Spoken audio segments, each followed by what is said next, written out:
Grace Taylor sat alone at table 43, the table that shouldn't exist.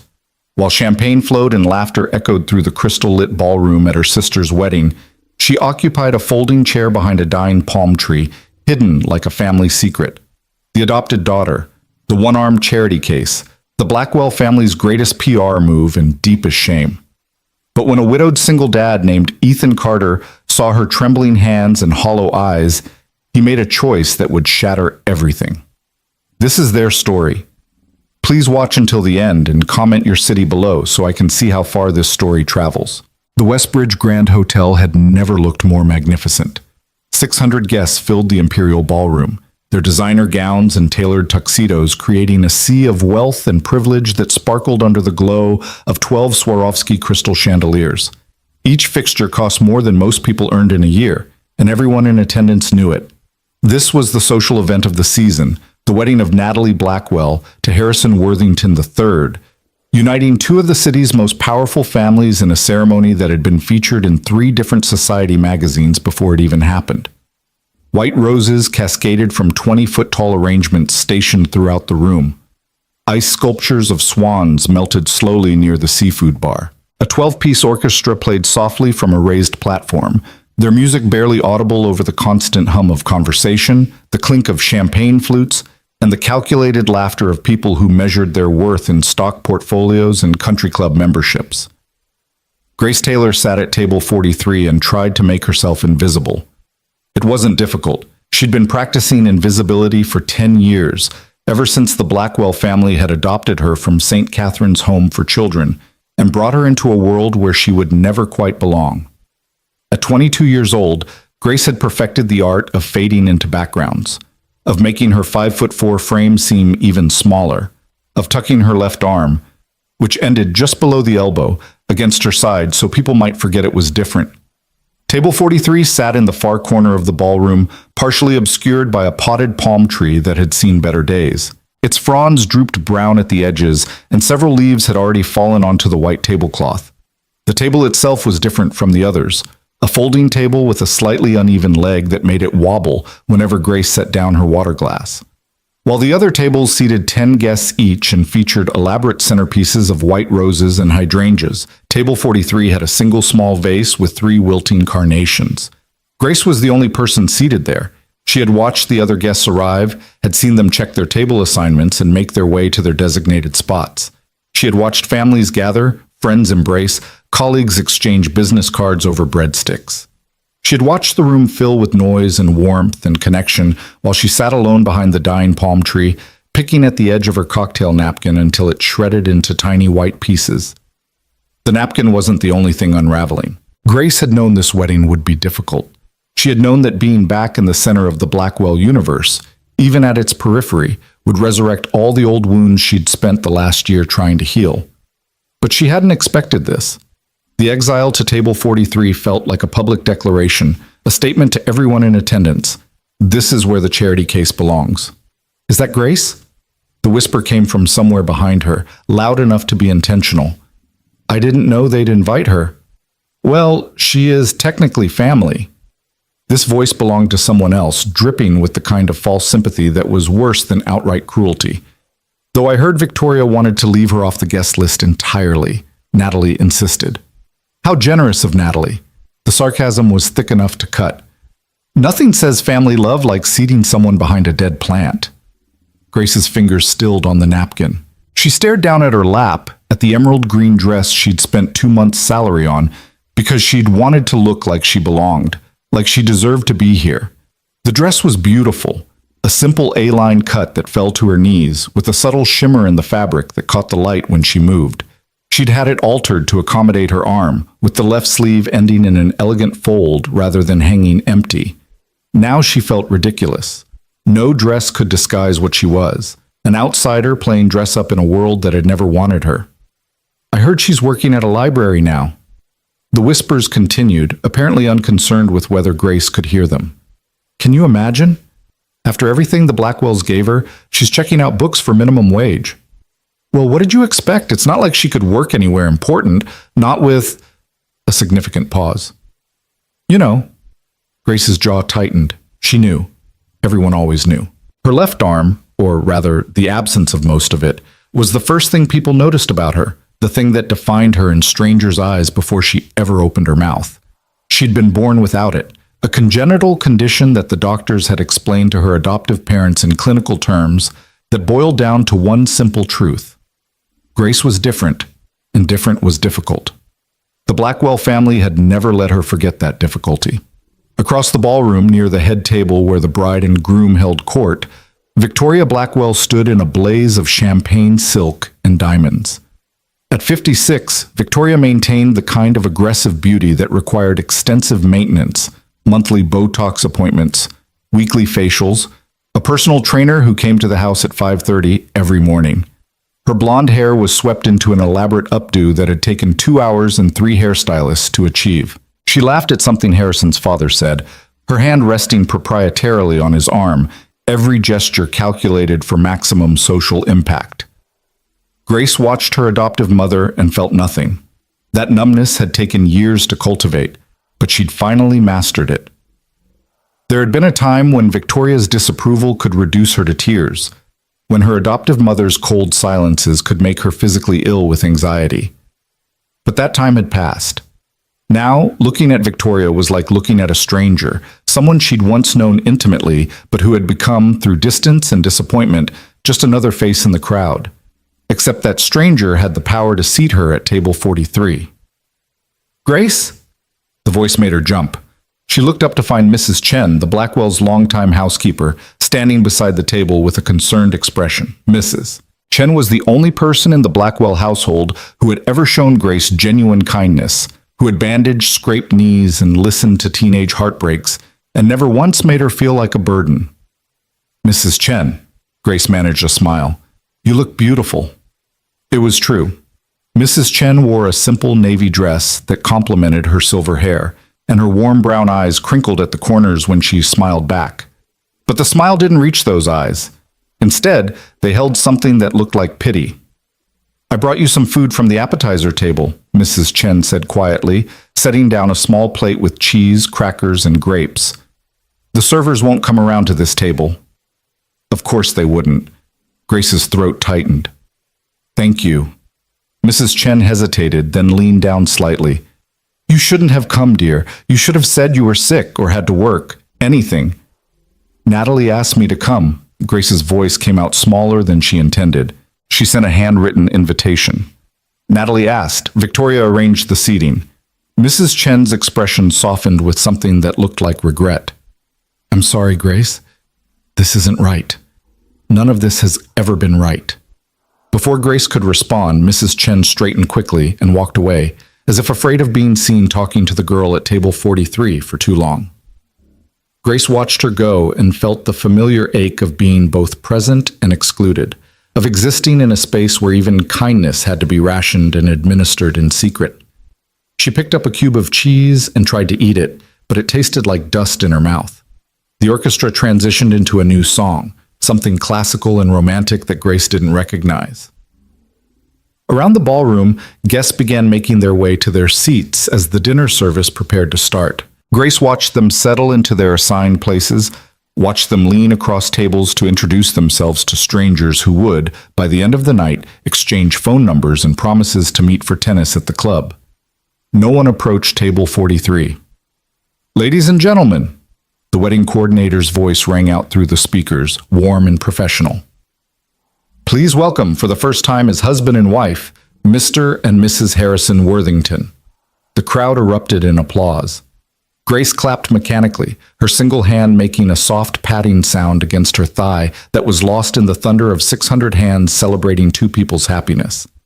She watched Natalie and Harrison enter the ballroom, both glowing with the kind of joy that came from knowing your life was unfolding exactly as planned. Natalie looked stunning in a Vera Wang gown that had cost $60,000. Grace knew because Victoria had mentioned the price at least 24 times during the engagement period. Harrison beamed beside his new wife, handsome and confident in his custom tuxedo. They looked like they belonged together, like they belonged to this world of crystal chandeliers and ice swan sculptures and carefully orchestrated perfection. Grace had never belonged here. The realization hit her with a force that made her breath catch. She had spent 10 years trying to fit into the Blackwell family, trying to be grateful enough, good enough, quiet enough to deserve the generosity they'd shown by adopting her. She had molded herself into whatever shape they wanted, had swallowed her voice and her needs and her very identity in an attempt to earn the love that should have come freely with the title of daughter. And here she sat, alone at table 43, behind a dying palm tree. Still not enough. "Excuse me." Grace's head snapped up. A man stood beside her table, tall, probably in his mid-30s, with dark brown hair that was slightly too long to be conventionally corporate, and warm hazel eyes that held a question. He wore a well-fitted navy suit that suggested success without ostentation, and his tie was slightly loosened, as if he'd been pulling at it nervously. In his hands, he held a plate of food and a champagne flute. "Is this seat taken?" he asked, gesturing to the empty chair beside her. Grace stared at him, unable to process the question. No one had approached her table all evening. No one had even looked at her table, except perhaps to confirm where not to sit. And now this stranger was asking permission to join her? No. Yes. She took a breath, trying to organize her scattered thoughts. "The seat isn't taken, but you don't have to talk that." "I know I don't have to." His smile was gentle, understanding. "May I anyway?" Without waiting for a response, he set his plate down and pulled out the chair.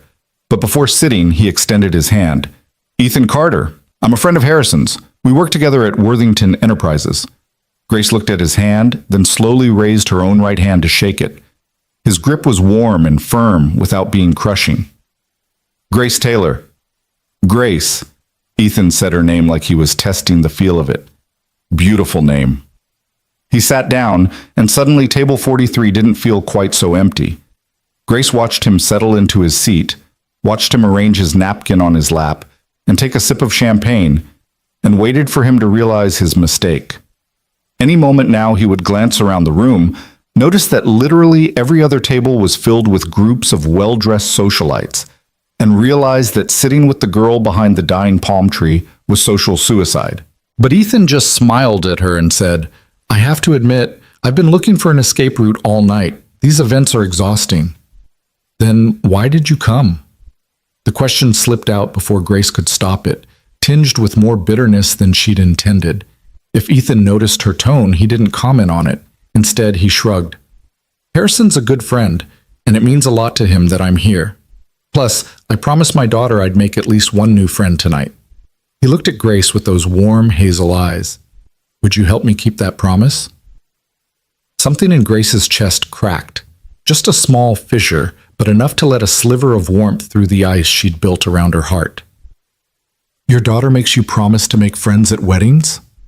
"My daughter makes me promise a lot of things." Ethan's smile turned soft, fond. "Lily's 8 years old and has approximately zero tolerance for her dad being antisocial. She gave me very specific instructions before I left tonight. I had to dance at least once. I had to try the cake even if I wasn't hungry, and I had to make a new friend because parties aren't fun if you just stand in the corner looking grumpy." Despite everything, Grace felt her lips twitch. Smart kid. The smartest. Pride rang clear in his voice. Also the most stubborn, most creative, and most likely to sneak cookies before dinner, but definitely the smartest. They fell into a comfortable pause. Ethan picked up his fork and started eating, and Grace found herself doing the same, suddenly aware that she was actually hungry. The food was excellent. Filet mignon cooked to perfection, roasted vegetables with herbs, potatoes au gratin that melted on her tongue. She'd barely tasted her earlier cheese cube, but now, with Ethan sitting beside her creating a buffer between her and the rest of the room, she could almost enjoy the meal. "So how do you know the bride?" Ethan asked after a moment. The question Grace had been dreading. She set down her fork carefully, considering how to answer. The truth felt too complicated, too painful to explain to a stranger, but lying felt wrong too. "Natalie's my sister," she said finally. "Well, my adoptive sister." Ethan's eyebrows rose slightly. "Really? I had no idea Harrison had a sister-in-law." He glanced around the room, then back at Grace, and she could see him making connections. "And they sat you here?" The weight of his unspoken question hung between them. "Here." alone at the forgotten table in the corner, separated from family by 30 tables and what might as well have been an ocean. Grace's throat tightened. It's complicated. Family usually is. Ethan's voice held a note of understanding that suggested personal experience. He didn't push further, just returned his attention to his food, and Grace felt grateful for his tact. They ate in silence for a few minutes. Not the awkward silence of strangers forced together, but something quieter, more companionable. Grace snuck glances at Ethan, trying to figure him out. He didn't fit the mold of most of Harrison's friends, who were typically trust fund babies coasting on family money and connections. Ethan had a different energy, something more grounded, more real. The slight callus on his hands suggested he wasn't afraid of actual work. The laugh lines around his eyes suggested he smiled often. And the way he'd sat down at her table without hesitation suggested a fundamental decency that was rare in this world. "Can I ask you something?" Ethan said suddenly. Grace tensed. "Okay. Do you actually want to be here?" He held up a hand before she could answer. "And before you give me the polite response, let me be clear. I'm not asking if you think you should be here or if you feel obligated to be here. I'm asking if this," he gestured around the ballroom, "is where you want to spend your Saturday night." No one had ever asked her that. In 10 years of Blackwell family events, no one had ever considered whether Grace actually wanted to attend the galas and charity auctions and society weddings. Attendance had always been mandatory, her feelings irrelevant. "No," she whispered. "I don't want to be here." Ethan nodded as if she'd confirmed something he already suspected. "Then why are you?" "Because Natalie asked me to come, because she's my sister, even if—" Grace's voice faltered. "Even if what? Even if they'd never been close? Even if Natalie had stood by silently while Victoria treated Grace like an inconvenient obligation? Even if this handwritten invitation had felt more like a summons than a gesture of love? Even if she sat you at table 43, Ethan finished quietly. Grace's eyes stung. She blinked hard, refusing to cry at her sister's wedding. I don't think Natalie chose the seating arrangement. But she didn't change it either. It wasn't a question. No.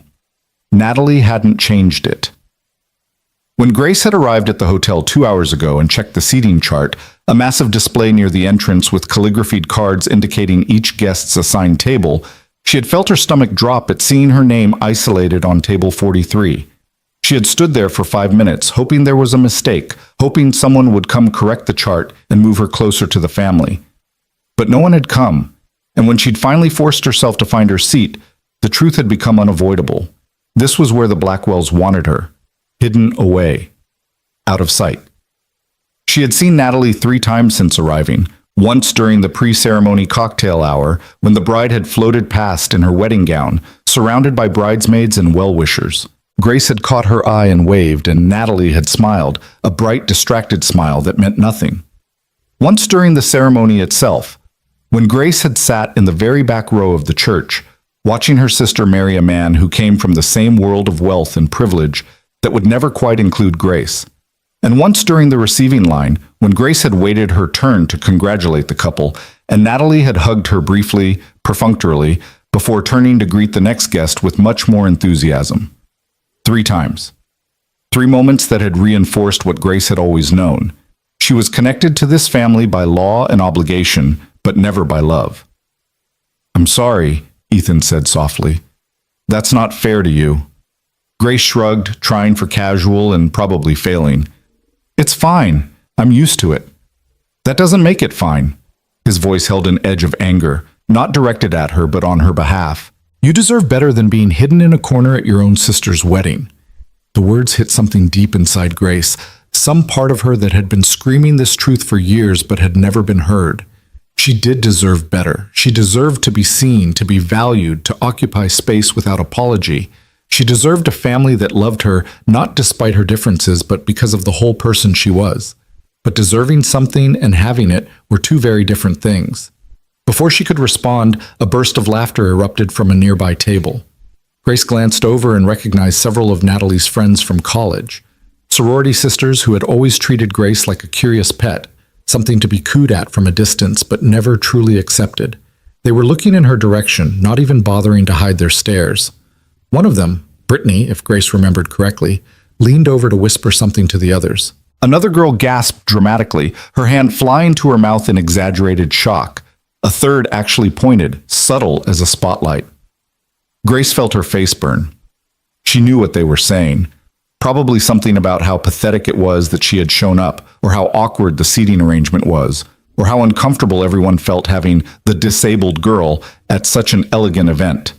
These were the same women who had once asked Natalie, within Grace's hearing, why the Blackwells had adopted a broken child instead of a normal one. Natalie had laughed uncomfortably and changed the subject. She hadn't defended Grace. She never did. "Hey!" Ethan's voice pulled Grace back. He wasn't looking at the other table. He was looking directly at her, his expression serious. "Those people don't matter." "Easy for you to say." Grace tried to smile, but it felt wobbly. "You don't know what it's like to be the person everyone whispers about." Actually, Ethan set down his fork. "I do." Something in his tone made Grace look at him more carefully. For the first time, she noticed the slight shadows under his eyes, the fine lines of stress around his mouth that no amount of smiling could quite erase. This was a man who carried weight. "I'm a widower," Ethan said quietly. "My wife, Anna, died 3 years ago. Cancer." He said the word like it still hurt, like the consonants cut his mouth. "And for the first year after her death, everywhere I went, people whispered, 'That's the guy whose wife died.' Poor man, left alone with a little girl. I heard it was terrible at the end. Every room I walked into, every parent pickup at Lily's school, every business meeting, I was defined by my tragedy before I ever opened my mouth." Grace's heart squeezed. "Ethan, I'm so sorry." "I'm not telling you this to make you feel sorry for me." He met her eyes. "I'm telling you because I understand what it's like to be reduced to one thing in people's minds. To have strangers think they know your whole story based on one piece of information.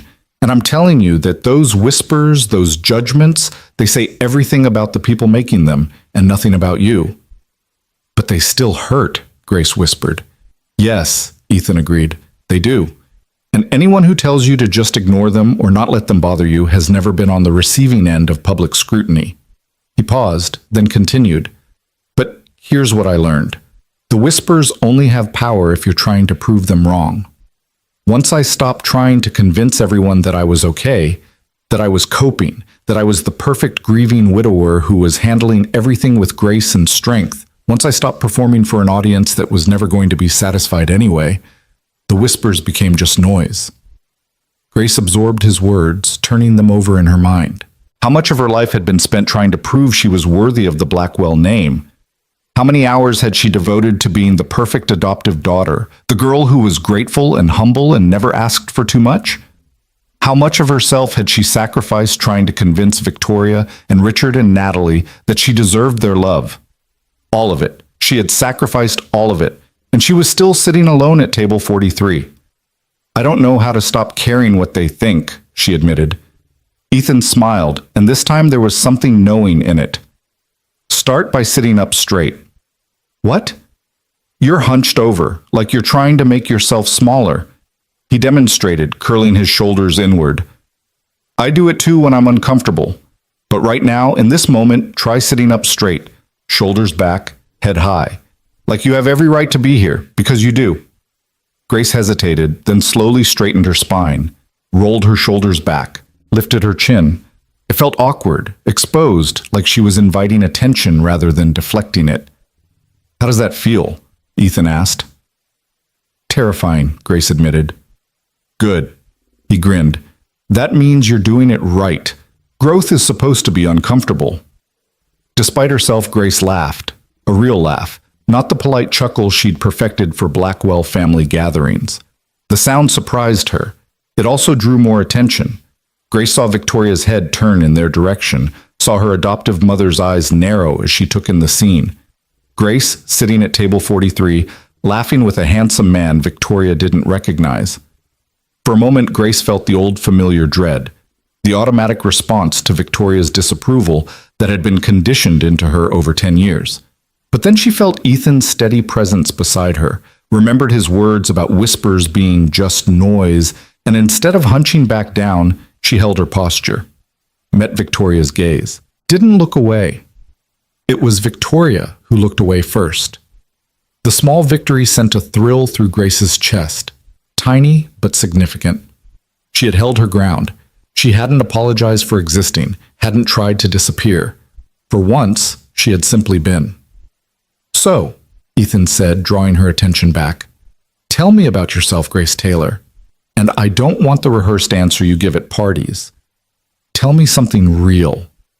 Something real? When was the last time someone had asked for that? When was the last time Grace had felt safe enough to offer it? She took a breath. "I work at the Riverside Public Library in the children's section. It's not glamorous, and the pay is terrible, but I love it.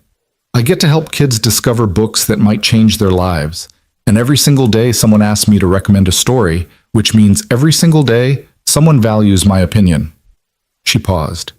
"The Blackwells think it's beneath me. Victoria once said I was wasting my potential on minimum wage and snot-nosed children." Ethan's expression darkened. "That's horrible." "That's Victoria." Grace surprised herself with the bitterness in her voice. "She wanted me to work at the Blackwell Foundation, their charitable organization. She thought it would be appropriate for me to give back by helping other disadvantaged children, as if my entire existence should be defined by gratitude and service. But you chose the library instead." "I chose something I actually cared about instead." Grace felt her passion rising. "The foundation is just a tax write-off for them. They host galas and write checks and pose for photos, but they don't actually care about helping anyone. I spent 2 summers interning there during college, and I saw how it worked. Everything was about optics, about maintaining the family image. The actual kids they claimed to help were just props for press releases." "So you found something meaningful instead." Ethan nodded approvingly. "Good for you." Victoria didn't see it that way. She said I was ungrateful, that after everything they'd given me, the least I could do was represent the family properly. Grace's voice dropped. "That's when I moved out. That was a year ago. I haven't lived in the Blackwell house since." Understanding dawned in Ethan's eyes. "That's why you're at table 43. You left." "I chose myself over the family image." Grace said it plainly, but the words carried 10 years of hurt. In Victoria's world, that's unforgivable. They sat in silence for a moment. Around them, the wedding reception continued. The orchestra played, guests laughed and danced, servers moved efficiently between tables. But at table 43, behind the dying palm tree, Grace felt something shift. For the first time all evening, she didn't feel alone. "Can I tell you something?" Ethan leaned forward slightly. "My wife, Anna, used to say that some families are born and some families are built.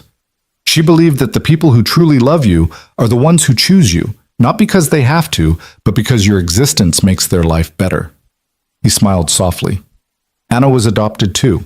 She understood what it meant to live between 2 worlds, the biological family she never knew and the adopted family who raised her. And she always said that real family isn't about blood or legal papers. It's about who shows up, who sits with you in the hard moments, who celebrates your victories and grieves your losses. Grace felt tears threatening again. "Your wife sounds like she was an amazing person." "She was." Ethan's voice roughened with emotion. "And she would have liked you. She had a rule. Never let someone eat alone if you can sit beside them. She said loneliness was the worst kind of hunger." He gestured around the ballroom. "So when I saw you sitting here by yourself, trying so hard to be invisible, I heard Anna's voice in my head, and I knew I had to come over." "I'm glad you did," Grace whispered. "Me too." The moment stretched between them, fragile and honest. Then Ethan cleared his throat and said, with forced cheerfulness, "So, children's librarian, what's your favorite book to recommend?" Grace accepted the change of subject gratefully. "That depends on the kid. Are we talking picture books or chapter books? Fantasy or realistic fiction? Kids who love animals or kids who love adventure?" "Wow, you take this seriously." "Books are serious business." Grace found herself smiling. Every kid who walks into that library is looking for something, an escape, a friend, a mirror that shows them they're not alone in their experience. Recommending the right book at the right time can change someone's life. Did a book change your life? The question was gentle, curious. Grace considered it. Several, she said finally. Anne of Green Gables. Anne Shirley was an orphan who didn't quite fit in her new family at first, but she stayed herself anyway. She was dramatic and passionate and made mistakes, but she never apologized for taking up space. Grace smiled at the memory of discovering that book in the St. Catherine's Library when she was 11. I read it 17 times before the Blackwells adopted me. It was the first story that made me feel like maybe being different wasn't something I needed to fix. Ethan listened with his whole attention, the kind of focused presence that made Grace feel truly heard. "What other books?" he prompted. "The One and Only Ivan, Wonder, El Diafo." Grace ticked them off. Stories about characters who were different, who struggled, who found their place anyway. Those books taught me that disability isn't a tragedy to overcome. It's just part of being human. Different humans have different abilities, and all of them matter. The Blackwells didn't see it that way. It wasn't a question, but Grace answered anyway. No, to them, my arm was something to be managed, minimized, hidden. Victoria used to tell me to keep my left side turned away from cameras. Richard, my adoptive father, suggested several times that I might consider getting a prosthetic to help me look more normal. She said the last words with air quotes and barely suppressed anger. "That's bullshit," Ethan said flatly. Grace blinked, startled by his bluntness. Then she laughed, a sharp surprise sound. "Yeah, it really is. You don't need to look more normal. You're not abnormal. Tell that to the Blackwells." "I will if you want me to." He said it so seriously that Grace almost believed he would march up to the head table right now and tell off her adoptive family on her behalf. The mental image was both terrifying and deeply satisfying. Before she could respond, a server approached their table, a young woman in a crisp white shirt and black vest. She looked at them with barely concealed surprise, as if shocked to find anyone actually sitting at table 43. "Can I get you anything from the bar?" she asked, directing the question primarily at Ethan. "I'll have another champagne," Ethan said, then looked at Grace. "What would you like?" Grace hesitated. She'd been sipping water all evening, afraid to order alcohol in case the Blackwells saw it as ungrateful or inappropriate or any of the other vague criticisms they'd leveled at her over the years. But she wasn't living under their roof anymore. She wasn't subject to their rules. "White wine, please," she said firmly. "Sauvignon Blanc, if you have it." The server nodded and disappeared. Ethan smiled at her. "Good choice." "I have no idea if it's a good choice," Grace admitted. "I don't know anything about wine. I just liked how it sounded." Ethan laughed, a warm, genuine sound that made something in Grace's chest feel lighter. "That's the best reason to order anything. Forget the people who pretend to know about tannins and notes of oak. If you like how it tastes, it's good wine."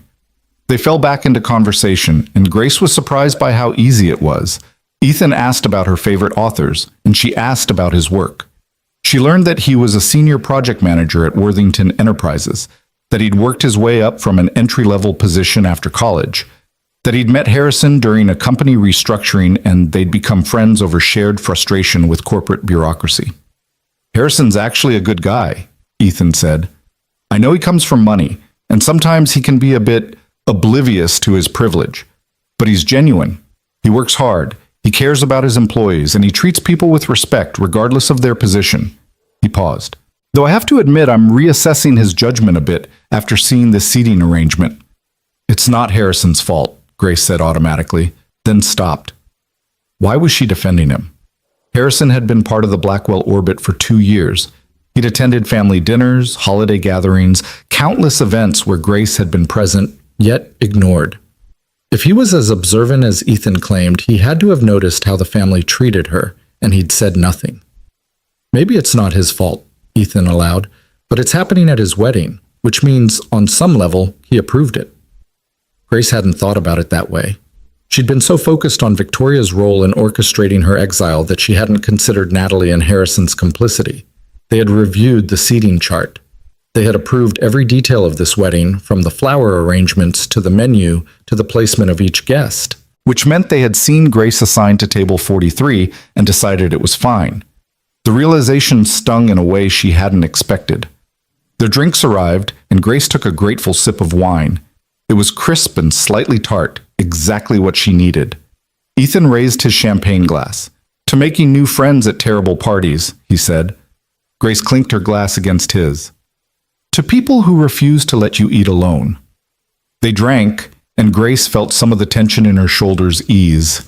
Maybe this evening wouldn't be completely unbearable. Maybe... "Grace?" The voice cut through her tentative peace like a knife. Grace turned to find Victoria Blackwell standing beside their table, her expression frozen in a smile that didn't reach her eyes. Up close, her adoptive mother looked even more intimidating, all sharp angles and expensive beauty, with ice blue eyes that had never looked at Grace with warmth. "Mother," the word felt foreign on Grace's tongue. She hadn't called Victoria that in over a year.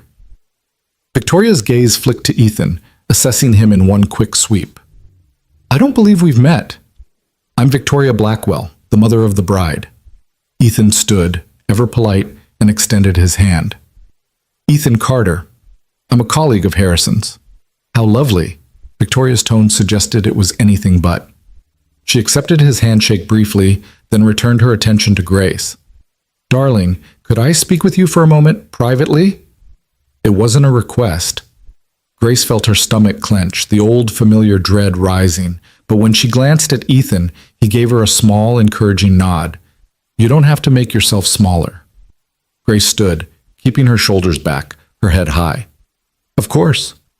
Victoria led her away from table 43, past the dying palm tree, to a quieter corner near the floor-to-ceiling windows that overlooked the hotel's gardens.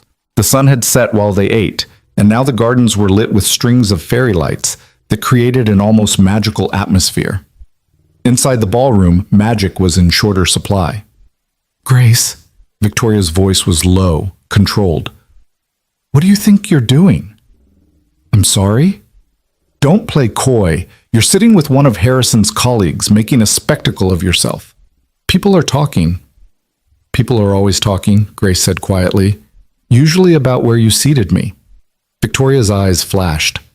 "Your seat was carefully chosen. I thought you'd prefer to be somewhere quiet, away from the crowds. You always said you didn't enjoy these large gatherings." It was such a blatant lie that Grace almost laughed. She had never said she enjoyed being isolated and excluded. She had said she found large crowds overwhelming, a reasonable statement from someone with social anxiety that had developed after 10 years of being treated as an outsider in her own family. Victoria had twisted that vulnerability into justification for public humiliation.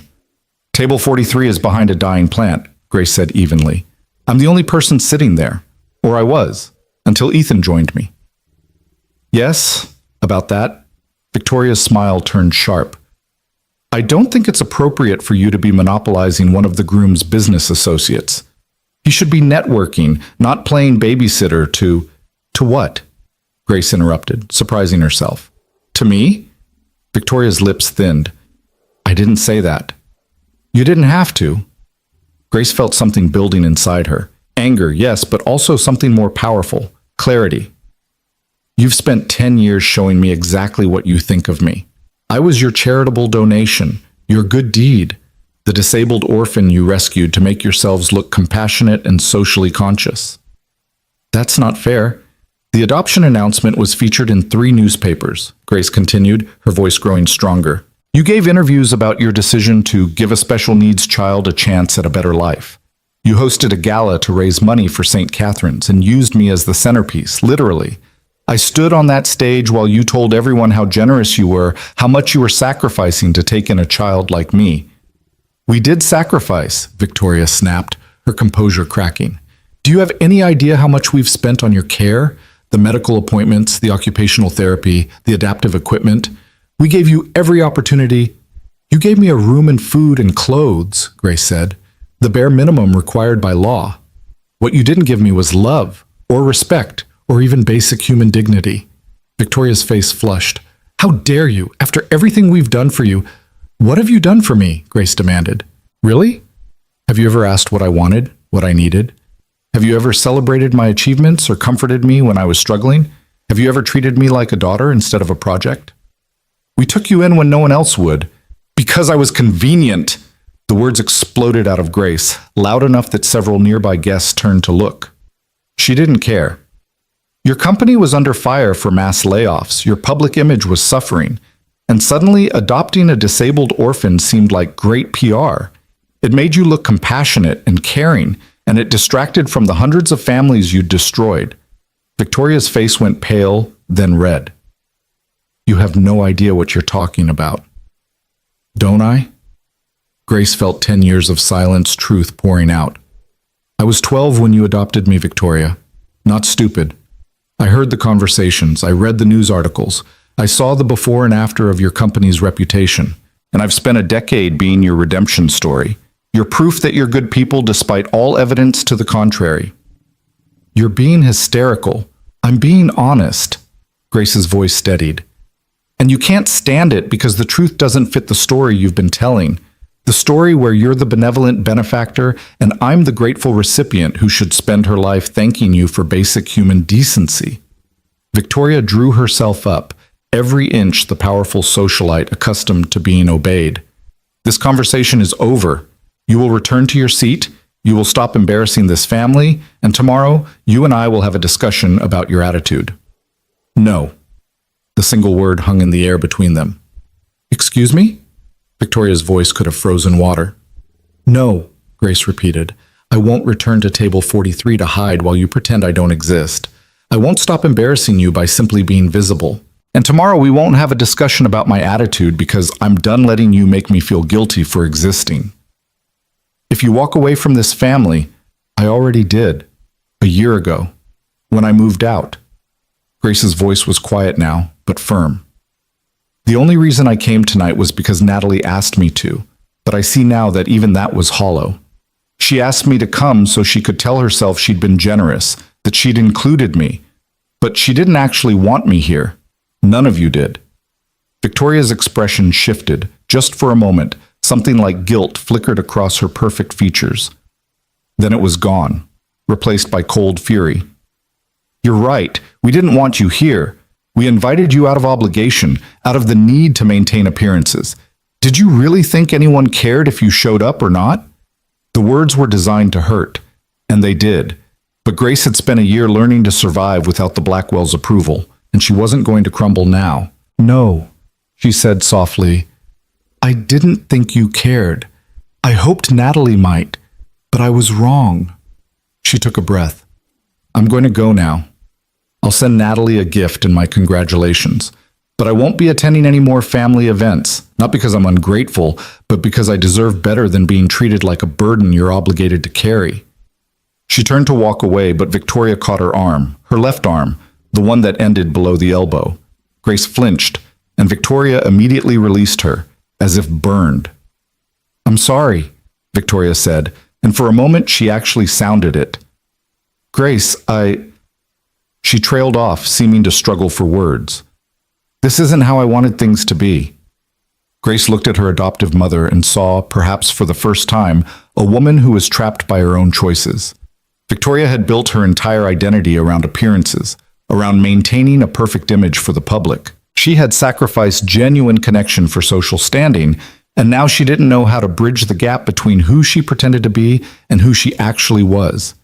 It almost made Grace feel sorry for her. Almost. It doesn't matter what you wanted, Grace said gently. What matters is what you did. And what you did was make me feel unwanted and unwelcome for 10 years. That's not something I can forgive with one apology. She walked away before Victoria could respond, her heart pounding in her chest. She was shaking, from adrenaline, from fear, from relief. She had finally said the things she'd been holding inside for a decade, and the world hadn't ended. The ceiling hadn't collapsed. Victoria hadn't magically transformed into a loving mother.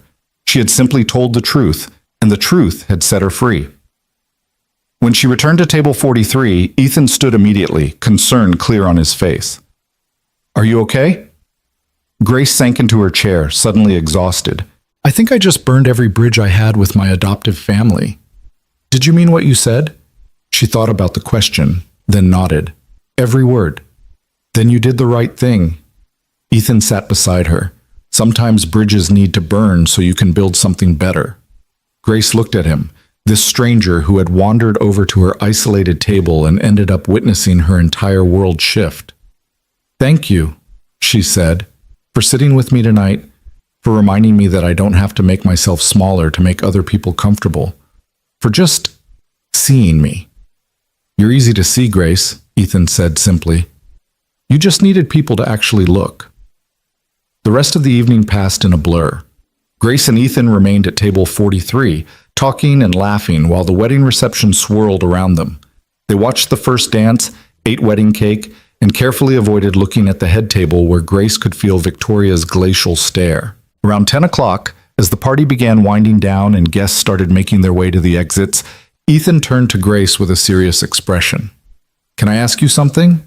Of course. What are you doing after this? Tonight, I mean. Where are you going? Grace blinked, surprised by the question. Home. I have an apartment about 20 minutes from here. So you have somewhere safe to go? Somewhere that's yours? His concern touched something deep in Grace's chest. Yes, I'm okay, Ethan. I have my own place, my own life.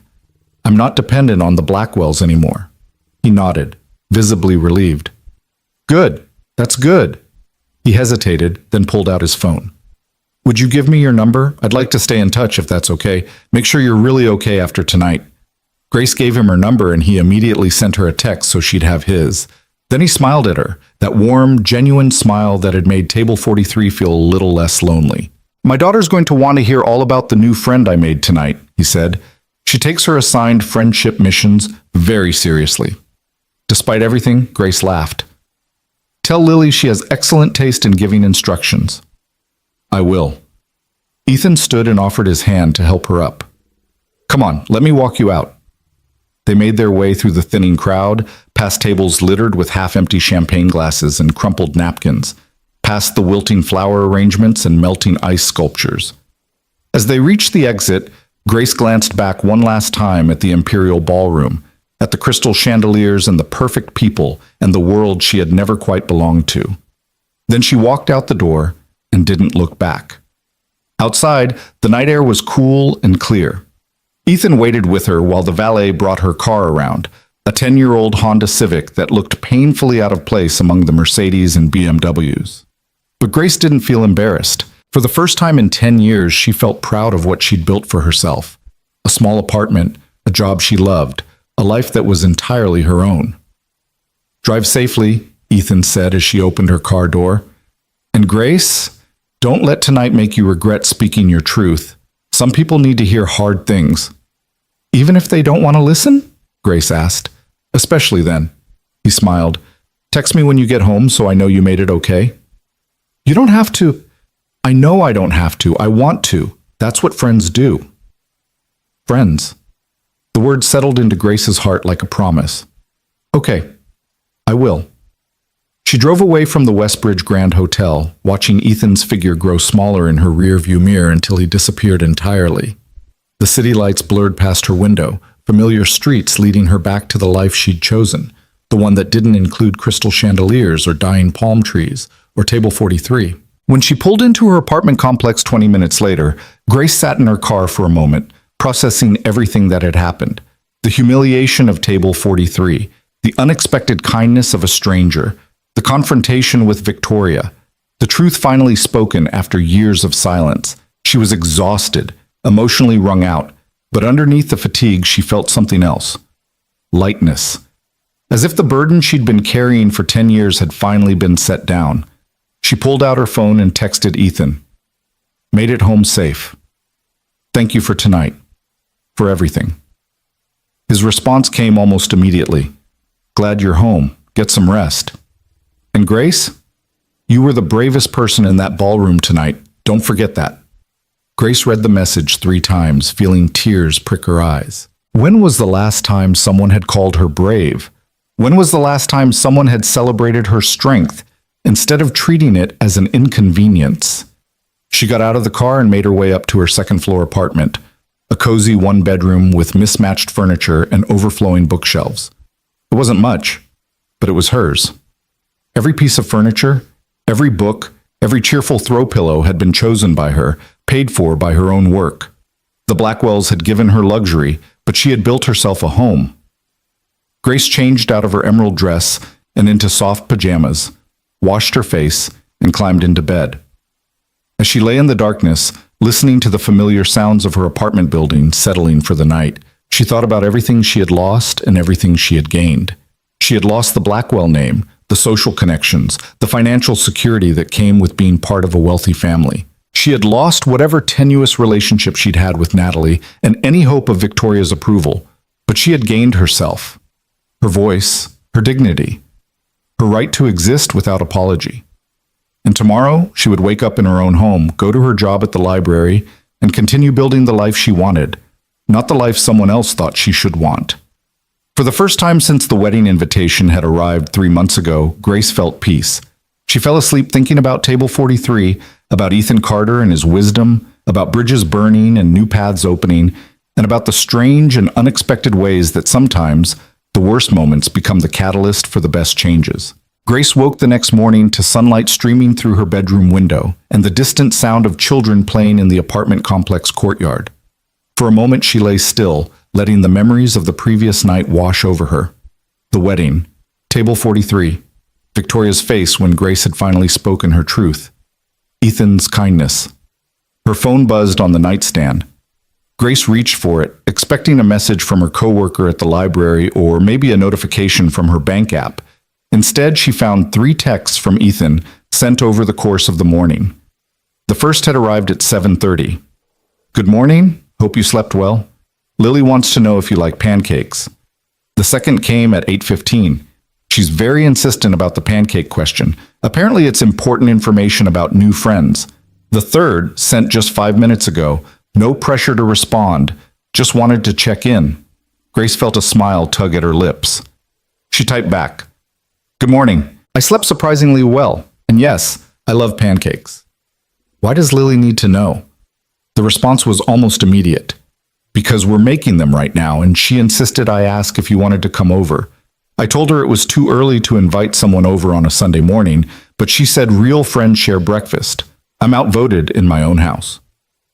Grace sat up in bed, her heart doing something complicated in her chest. Was Ethan actually inviting her to breakfast? Or was he just being polite, relaying his daughter's message while secretly hoping she'd decline? Before she could overthink it, another message appeared. "That was me asking, by the way. Not just Lily. We'd really like you to come over if you're free. No obligation." Grace looked around her small apartment, at the empty Sunday stretching ahead of her. She had planned to spend the day reading, maybe doing laundry, definitely avoiding any thoughts about the Blackwell family and last night's confrontation. But the idea of pancakes with Ethan and his daughter sounded infinitely better than hiding in her apartment. "I'd love to come over," she typed. "What time and what's the address?" 20 minutes later, Grace stood in front of a modest 2-story house in a quiet suburban neighborhood. The house was painted a cheerful yellow with white trim, and the small front yard was dotted with evidence of a child's presence. A pink bicycle lying on its side near the porch, a collection of chalk drawings covering the driveway, a small garden with hand-painted rocks marking each plant. It looked like a home. Not a showpiece or a status symbol, but an actual place where people lived and laughed and left their bikes in the yard. Grace had barely raised her hand to knock when the front door flew open. A small girl with dark curly hair and Ethan's hazel eyes stood in the doorway, grinning widely. She wore purple pajamas covered in stars and had a smudge of what looked like flour on her cheek. "You came," Lily announced triumphantly. "Dad said you might be too busy, but I knew you'd come because you promised to be his friend and friends share breakfast." "Lily, let her actually get in the door before you interrogate her." Ethan appeared behind his daughter, wearing jeans and a faded college t-shirt, looking completely different from the suited man Grace had met at the wedding, more relaxed, more himself. "Hi, Grace. Sorry about the welcoming committee." "Don't apologize for me," Lily said seriously. "Mrs. Patterson says women should never apologize for taking up space." Ethan's lips twitched. Mrs. Patterson is Lily's second-grade teacher and a feminist icon, apparently. "She taught us about Ruth Bader Ginsburg," Lily said proudly. Then she focused on Grace with the intense scrutiny only an 8-year-old could muster. "Did you really sit at a table all by yourself at the wedding? Dad said you were very brave." "Lily," Ethan started, but Grace smiled. "I did sit by myself, until your dad came and sat with me. That was brave too." Lily considered this, then nodded. Dad's brave a lot. One time there was a spider in my room, and he caught it even though he doesn't like spiders. She said this as if it were the highest compliment possible. That does sound brave, Grace agreed solemnly. Satisfied, Lily grabbed Grace's hand, her right hand, without hesitation or awkwardness, and pulled her inside. Come see the pancakes. We made chocolate chip ones because those are the best. But if you don't like chocolate, we have blueberries too. The house's interior matched its exterior warmth. The living room was cluttered in the comfortable way of homes actually lived in. Books stacked on the coffee table, a blanket draped over the couch, framed photos covering the walls. Grace noticed several pictures of Ethan and Lily, but also many of a beautiful woman with kind eyes and a radiant smile. Anna, Ethan's late wife. Lily dragged her into the kitchen, where a stack of slightly lopsided pancakes sat on a plate, and the counter was covered in flour and chocolate chips. Ethan followed them, looking simultaneously amused and apologetic. Sorry about the mess. Lily insisted on helping, which means we used approximately 3 times the necessary amount of flour. Cooking is messy, Lily announced. That's what makes it fun. Grace laughed, feeling some of the tension from last night finally dissolve. Your daughter is very wise. She thinks so too. Ethan grabbed plates from the cabinet. How do you take your coffee? Or would you prefer juice? Coffee would be amazing. Just a little milk if you have it. They settled around the small kitchen table, and Grace found herself in the surreal position of eating pancakes with people who, 24 hours ago, had been complete strangers. But it didn't feel strange. It felt natural, as if this were something they did every Sunday. Lily kept up a steady stream of chatter between bites, telling Grace about school and her best friend Emma and the class guinea pig named Mr. Whiskers, who ate too much lettuce and got a stomachache. Ethan interjected occasionally with corrections or clarifications, but mostly he just watched his daughter with obvious affection, sometimes reaching over to wipe chocolate from her chin or push her juice glass farther from the table's edge. The love between them was palpable, uncomplicated. This was what a real family looked like, Grace realized. Not the Blackwells' performative dinners where every conversation was monitored for social appropriateness, but this, messy pancakes and silly stories and a father who looked at his daughter like she hung the moon. Grace, can I ask you something? Lily's voice turned serious. Sure. Why do you only have one arm? Lily! Ethan's voice was sharp with embarrassment. That's not... We talked about this. It's okay, Grace interrupted gently. She had fielded this question hundreds of times, usually from children who were simply curious without any malice. Kids were almost always easier to talk to about disability than adults. They asked direct questions and accepted honest answers without judgment. She turned to Lily. I was born this way. Some people are born with 2 arms, some people are born with 1, some people are born with no arms at all. Bodies are all different. Lily absorbed this information with the same serious expression she'd worn while discussing Ruth Bader Ginsburg. Does it hurt? Nope. It's just how my body is. Can you do everything other people can do? Most things. Some things I do differently, but I can still do them. Like what? Grace thought about it. Like tying shoes. I can't tie them the way you probably learned, but I can use a different method that works just as well. Or cooking. I've learned to hold things steady with my elbow while I use my hand to chop or stir. Lily's eyes widened with admiration. That's so cool. You're like a superhero who figures out special ways to do stuff. Grace felt her throat tighten with unexpected emotion. In 10 years, no one in the Blackwell family had ever made her feel like her adaptation strategies were anything other than unfortunate necessities. But this 8-year-old had just called her a superhero. Thank you, Lily. That's one of the nicest things anyone's ever said to me. Ethan met Grace's eyes across the table, and she saw understanding there. He knew what that comment meant to her, knew how rare it was for someone to see her disability as neutral or even admirable rather than tragic. After breakfast, Lily declared that Grace needed to see her room, which apparently contained several items of extreme importance. Ethan mouthed, "I'm sorry," as his daughter grabbed Grace's hand again and led her upstairs. Lily's room was an explosion of color and creativity. The walls were painted lavender and covered with artwork, some clearly done by Lily herself, others looking more professional. A bookshelf overflowed with stories, and a collection of stuffed animals occupied most of the bed. But what caught Grace's attention was a large corkboard on one wall covered with photos. Most were of Lily at various ages, but many included a woman Grace recognized from the downstairs pictures. Anna. In one photo, Anna held a tiny newborn Lily in the hospital.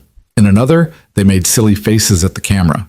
In a third, Anna was clearly sick, her head wrapped in a scarf, her face thinner. But she was smiling at something off camera with such joy that the photo seemed to glow. "That's my mom," Lily said quietly, following Grace's gaze. "She died when I was 5. "I'm sorry," Grace said softly. "She looks like she was wonderful." She was.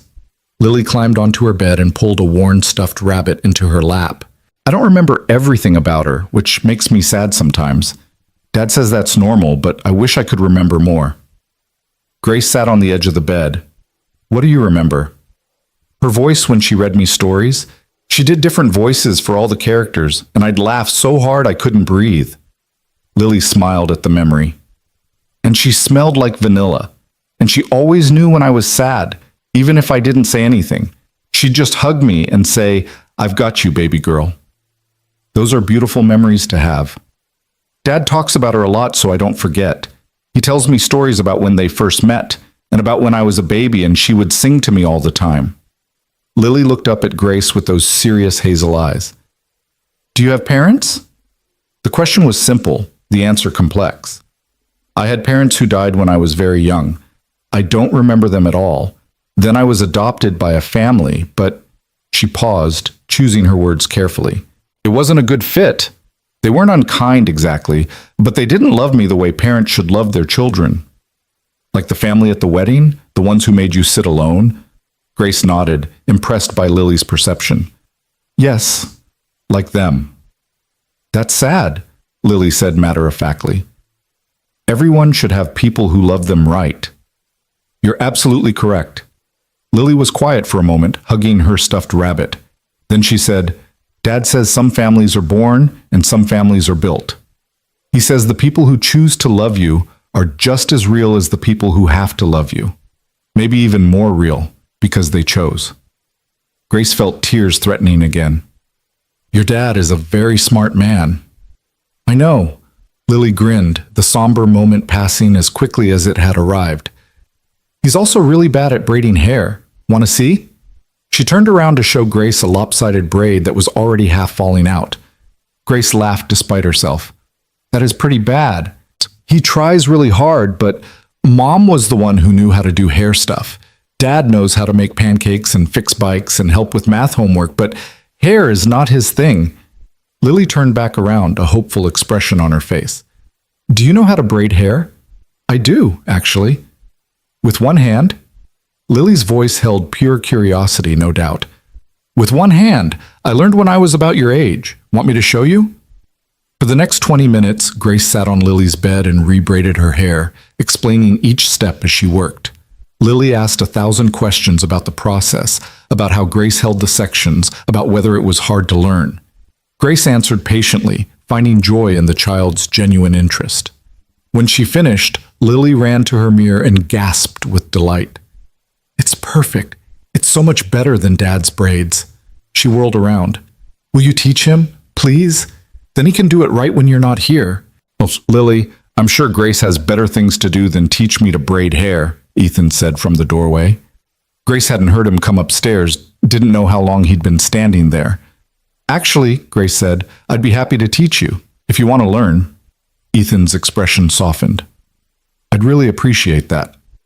They spent the rest of the morning in comfortable companionship. Grace taught Ethan the basics of braiding using sections of yarn Lily found in her craft supplies, and Lily provided running commentary on his progress, which was enthusiastic if not entirely accurate. When Ethan finally managed a passable braid, Lily cheered like he'd won an Olympic medal. Around noon, Lily announced she was going to Emma's house next door for a playdate, and after a flurry of activity involving shoes and sunscreen and parental warnings about being home by 3, she disappeared in a whirlwind of energy. The house felt suddenly quiet. Grace and Ethan stood in the living room, and for the first time since she'd arrived, awkwardness crept in. Without Lily's chatter filling the space, Grace became acutely aware that she was alone with a man she'd met less than 24 hours ago, in his home, on a Sunday afternoon. "More coffee?" Ethan offered.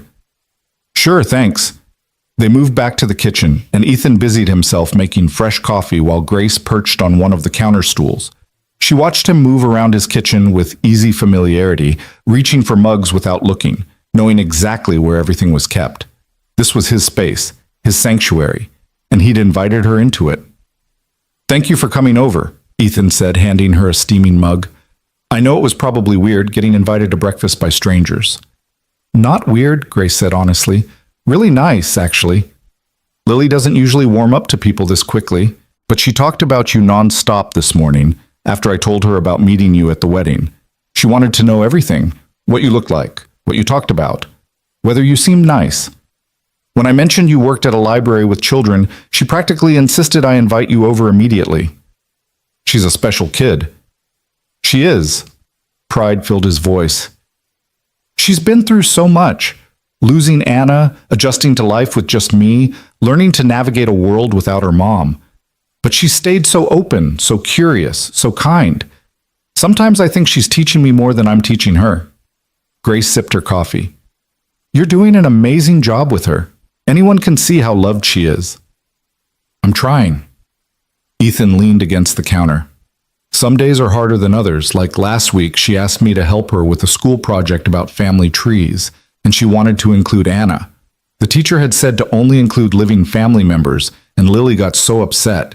She said her mom was still part of our family even if she wasn't alive anymore." His voice roughened. "She was right, of course. Anna is still part of our family. She always will be." "What did you do?" "I emailed the teacher and explained the situation. She was incredibly understanding, said Lily could include anyone she wanted on her family tree. So Lily drew this elaborate tree with branches for me and her and Anna, and then she added Anna's parents and my parents and our extended family. And at the very top, she wrote, 'Love lasts forever.'" Ethan's eyes were bright with unshed tears. "I framed it. It's hanging in my office at work." Grace felt her own eyes welling up. "That's beautiful." "She has her mom's heart. Anna was always the one who could find beauty in hard things, who could hold space for grief and joy at the same time. I'm trying to honor that, to let Lily feel whatever she needs to feel without rushing her through it.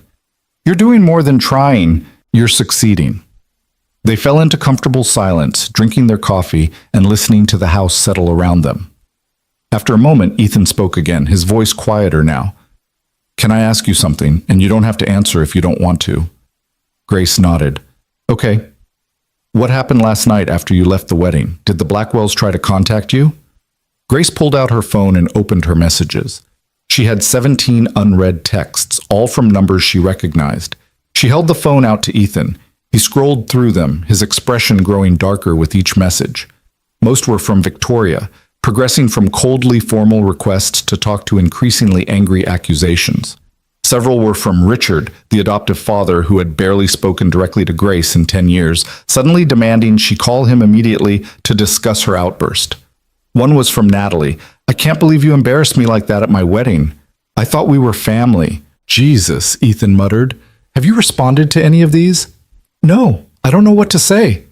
Grace took the phone back and set it on the counter like it might bite her. "Part of me wants to apologize, to smooth things over, to go back to how things were before. But I can't. I meant everything I said to Victoria last night." "Then don't apologize." Ethan's voice was firm. "Grace, you spoke the truth. Maybe it was uncomfortable for them to hear. Maybe it disrupted their perfect wedding narrative, but that doesn't make it any less true. You don't owe them an apology for finally advocating for yourself." "Natalie said I embarrassed her." "Natalie embarrassed herself by allowing you to be treated that way at her wedding." Ethan's anger was clear now. "She's your sister. She should have protected you, should have demanded you be seated with family, should have noticed when you were isolated and alone. Instead, she went along with her mother's cruelty and then had the audacity to blame you for speaking up about it." Grace knew he was right. She knew that Natalie's text was manipulative, designed to make Grace feel guilty for disrupting the Blackwells' carefully maintained image. But knowing something intellectually and feeling it emotionally were different things. "I don't know how to be okay with losing them," she admitted quietly, even though they never really had me, even though I was miserable the entire time I lived with them. She struggled to find the words. I still wanted them to love me. I wanted to be enough for them. Oh, Grace. Ethan set down his coffee and moved closer. You were always enough. They were the ones who failed, not you. Then why does it hurt so much? Because you're grieving, not for what you had, but for what you deserved and never got. That's a real loss, and you're allowed to feel it. He paused, then continued gently. When Anna died, everyone kept telling me I needed to be strong for Lily, needed to focus on moving forward, needed to remember that at least Anna wasn't suffering anymore. And all of that was true, but it also meant I wasn't allowed to be angry or devastated or completely lost. I had to grieve in the ways that made other people comfortable. What changed? My therapist told me grief doesn't follow rules. She said I could miss Anna and be grateful the pain was over. I could love my daughter and still have days where being a single parent felt impossible. I could be angry that Anna was gone and still cherish the time we had together. All of it could be true at once. He met Grace's eyes. You can grieve the family you never had while also knowing you made the right choice leaving them. Both things are true. Grace felt something loosen in her chest, some knot of guilt and confusion she'd been carrying since last night. Thank you, she whispered. For what? For understanding. For not telling me I should just get over it or be grateful for what I did have or any of the other things people usually say. I would never say that. Ethan's voice was serious. Your feelings are valid, Grace. All of them. Her phone buzzed again. Another text from Victoria. We need to talk about your inheritance. Your father and I have been discussing your behavior, and we think it's time we revisited our estate planning. Grace felt her stomach drop. She showed the message to Ethan, whose jaw clenched. Is she seriously threatening to disinherit you?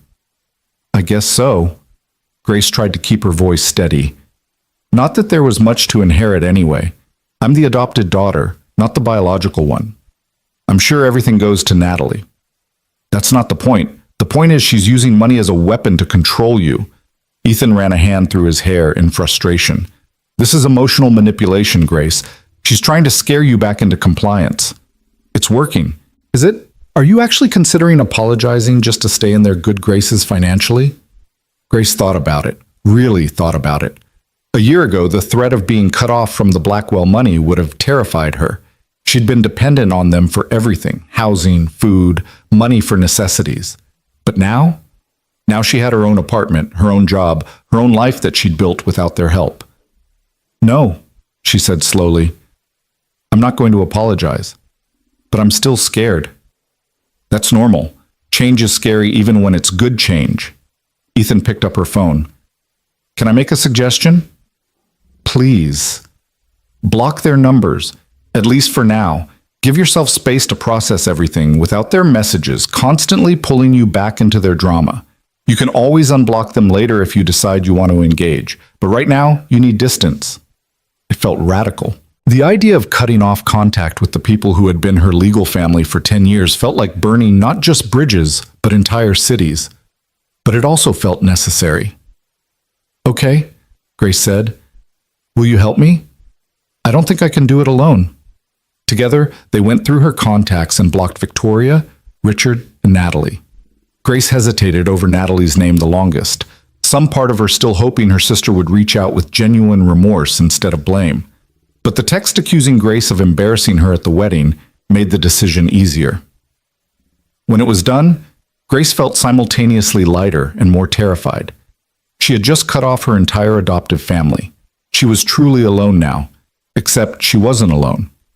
She was sitting in Ethan Carter's kitchen, drinking coffee with a man who had shown her more genuine care in 24 hours than the Blackwells had in 10 years. How do you feel? Ethan asked. Honestly, I have no idea. Ask me again tomorrow. He smiled. Fair enough. Want to watch a movie? I'm told I have excellent taste in films, which definitely means kid-appropriate animated features since that's all Lily lets me watch anymore. Grace laughed, grateful for the shift to lighter territory. That sounds perfect. They moved to the living room and Ethan queued up a Pixar movie Grace had somehow never seen. They settled onto the couch with a comfortable distance between them, and for the next hour and a half, Grace let herself get absorbed in a story about family and belonging and finding your place in the world. When the credits rolled, she realized she'd been crying, not from sadness, but from the catharsis of seeing characters struggle with the same questions she'd been asking herself for years. Good movie, right? Ethan said softly. Really good movie. They talked about the film's themes, about what it meant to honor your past while building your future, about the difference between biological family and chosen family. Ethan shared stories about Anna, about how she'd insisted family was defined by love and commitment rather than blood or law. Grace shared memories of St. Catherine's home, about the friendships she'd formed there before the adoption, about the staff members who had shown her kindness when her world felt unstable. At some point during their conversation, Grace realized she'd shifted closer to Ethan on the couch. Not touching, but near enough that she could feel his warmth, see the subtle expressions that crossed his face as he spoke. She noticed details she'd missed before. A small scar on his left eyebrow, the way his hands moved when he talked about something he was passionate about, the gentle tone his voice took when he mentioned his daughter or his late wife. She also noticed the way he looked at her, not with pity or discomfort like so many people did when they noticed her arm, not with the calculated assessment Victoria had perfected, always evaluating whether Grace's presence enhanced or diminished the Blackwell image. Ethan looked at her like she was interesting, like her thoughts and feelings mattered, like she was someone worth knowing beyond her tragedy or her disability. It had been so long since anyone had looked at her that way. The front door burst open and Lily tumbled inside, her hair now completely escaped from the braid Grace had done that morning, her face flushed from playing outside. "Dad! Grace! Emma's mom says we can have a sleepover next weekend if it's okay with you." Ethan checked his watch and looked surprised. "Is it already 3? "Time flies when you're avoiding your problems," Grace said lightly, then winced. "Sorry, that came out more cynical than I meant." Ethan just grinned. "No, that's accurate. We've been in a lovely bubble of denial about the outside world. But now reality returns in the form of an 8-year-old requesting sleepover permissions." "Can she, Dad? Can she please?" "Let me talk to Emma's mom first, but probably yes." Lily whooped with joy and ran upstairs, presumably to pack for a sleepover that was still 5 days away. Ethan turned to Grace. "I should probably let you get home. I've monopolized your entire Sunday." "I didn't mind." Grace realized she meant it. She'd come here this morning feeling raw and uncertain, and somehow spending time with Ethan and Lily had helped her feel grounded again. "Thank you for inviting me, for the pancakes and the conversation and the movie. For all of it. Thank you for coming." Ethan walked her to the door. "And Grace, I meant what I said last night about staying in touch. This doesn't have to be a one-time thing if you don't want it to be. Genuine. My schedule's pretty packed this week with work and Lily's activities, but maybe we could get coffee next weekend after the sleepover chaos settles down? I'd really like that." They stood in the doorway for a moment, neither quite ready to end the day. Finally, Grace forced herself to step onto the porch. "Drive safe," Ethan said, echoing his words from last night. "I will.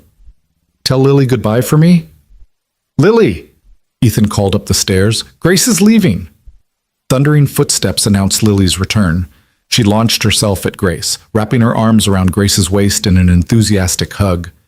"Bye, Grace. Thanks for fixing my hair and teaching Dad how to braid and being our friend." Grace hugged her back with her one arm, her throat tight with emotion. "Thank you for sharing your Sunday with me." "You can share all our Sundays if you want," Lily said seriously. "We have lots of them." Grace caught Ethan's eye over his daughter's head and saw her own feelings reflected there. Surprise, warmth, and something that felt dangerously close to hope. "I might take you up on that," Grace said. She drove home with a full heart and an empty phone.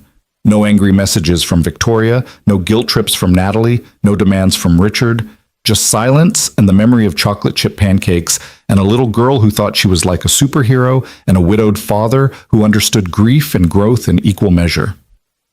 When Grace walked into her apartment, it felt different than when she'd left that morning. Not physically, nothing had changed in the space, but something had shifted in her. She'd spent years believing that without the Blackwell family, she would be alone, that being cut off from them would mean being cut off from belonging anywhere.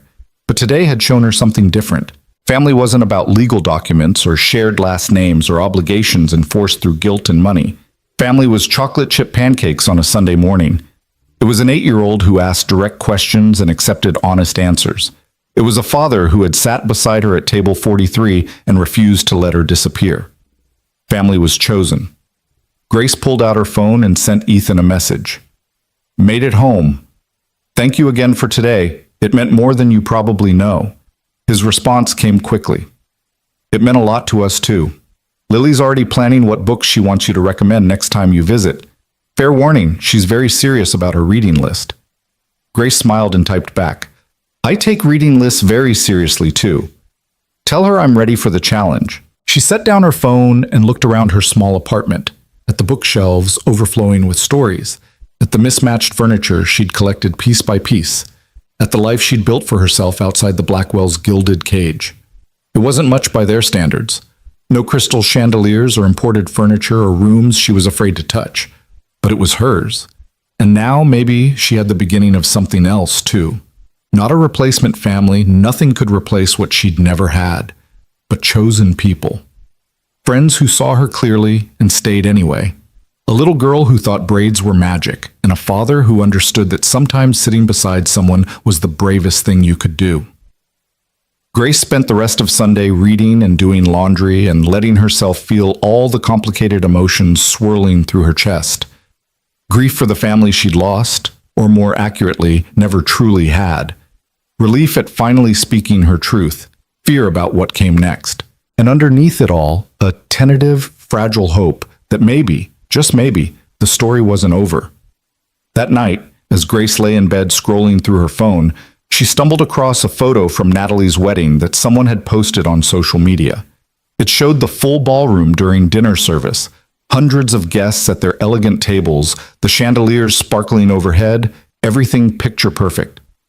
If you looked carefully in the corner, mostly obscured by a dying palm tree, you could just barely see the edge of table 43.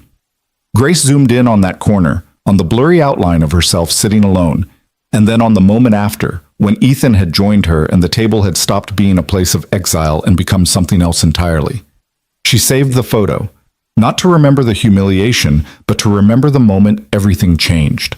The moment she stopped trying to make herself smaller and started claiming space. The moment a stranger became a friend. The moment she learned that sometimes the worst tables become the site of the most important transformations. Grace set down her phone and closed her eyes. Tomorrow she would return to work at the library, would face her normal life with all its ordinary challenges. But tonight, she let herself rest in the knowledge that she had made it through. She had confronted her past, spoken her truth, and walked away with her dignity intact, and she had pancakes to look forward to next Sunday. That was enough. Monday morning arrived with rain pattering against Grace's bedroom window and the unwelcome buzz of her alarm at 6:30. She groaned and reached over to silence it, then lay still for a moment, staring at the ceiling and mentally preparing herself for the return to routine. The weekend had felt like stepping into an alternate universe, one where she had spoken her truth to Victoria, spent Sunday morning eating pancakes with new friends, and actually felt like she might belong somewhere. Now reality waited, mundane and unavoidable, in the form of a work week and the question she'd been avoiding about what came next. Grace showered and dressed in her usual work uniform of comfortable jeans and a library-branded polo shirt, then grabbed her bag and umbrella before heading out into the drizzle. The drive to Riverside Public Library took 20 minutes through morning traffic, giving her too much time to think about the messages she'd blocked, the family she'd cut off, and the uncertain future stretching ahead. When she pulled into the library parking lot, she saw her coworker Marcus already waiting by the staff entrance, clutching his travel mug of coffee like a lifeline. Marcus was 26, perpetually exhausted from his graduate classes in library science, and one of the few people at work who treated Grace like a regular human being rather than an inspiration or a tragedy. "You look how I feel," Marcus said by way of greeting as Grace approached with her umbrella. "That bad?" "Worse. I spent all weekend writing a paper about cataloging systems that somehow ended up being 15 pages longer than required. My brain is mush." He squinted at her as she unlocked the staff door. "Actually, you look different. Did something happen?" Grace considered how to answer as they stepped inside and shook off the rain. The library smelled like old books and floor cleaner, familiar and comforting. She could tell Marcus about the wedding, about Table 43 and Victoria and Ethan, but the whole story felt too big and too raw to share in the 3 minutes before their shift started. "I'll tell you at lunch," she said finally. "That sounds ominous. Should I be worried?" "No, maybe. I don't know yet." Marcus raised his eyebrows but didn't push. One of the things Grace appreciated about him was his ability to sense when she needed space. They clocked in and began their opening routine, turning on lights, booting up computers, checking the book drop for overnight returns. Grace had worked at Riverside Library for 3 years, and the morning tasks had become meditative.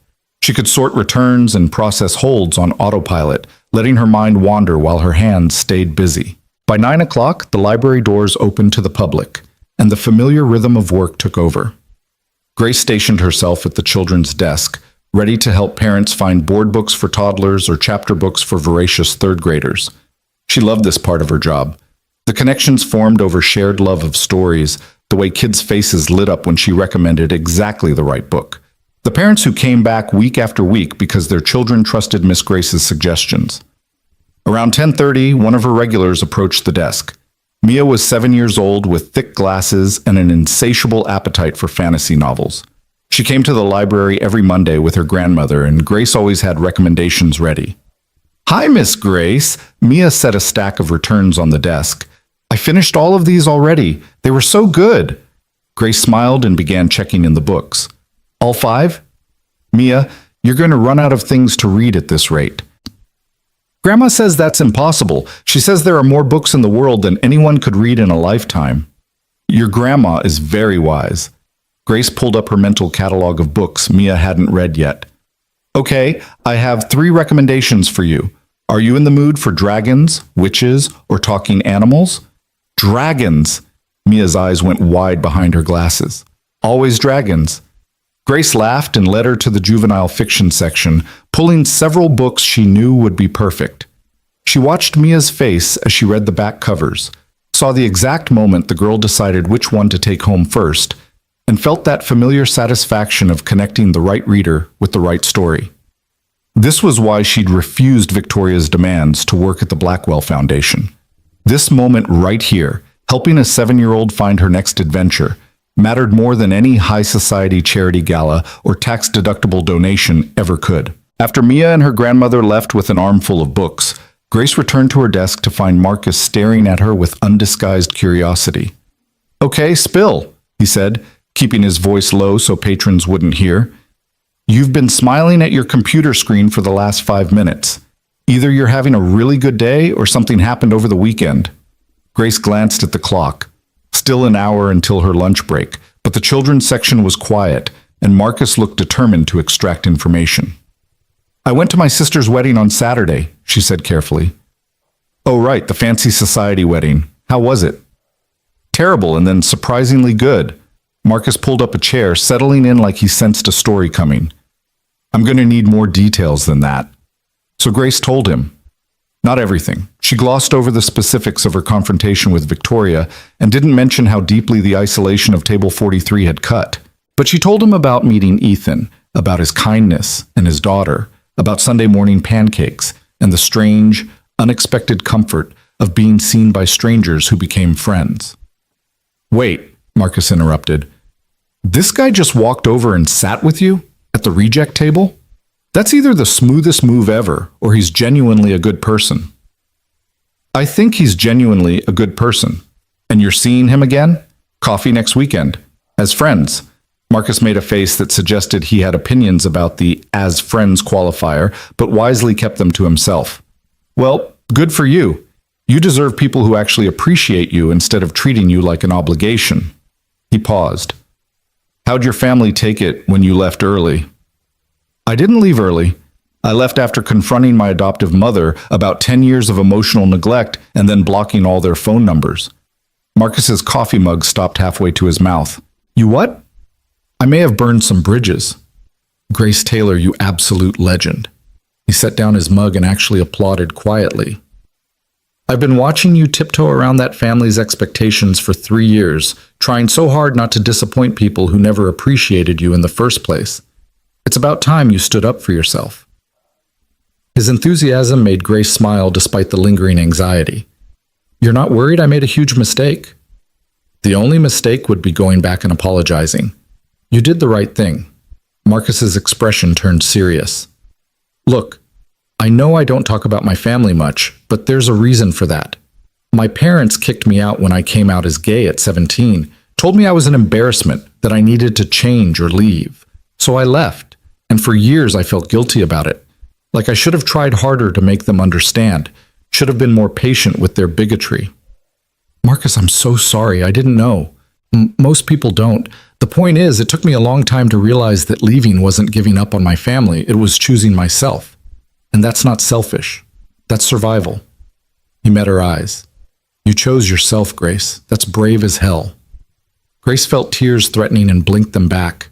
She'd been so worried about judgment from the people in her life, so afraid that cutting off the Blackwells would be seen as ungrateful or cruel. Marcus's validation meant more than she could express. "Thank you," she managed. "Anytime. Now, seriously, tell me more about this Ethan guy. Is he cute?" "Marcus." "What?" "I'm gay, not blind. I can appreciate aesthetic appeal."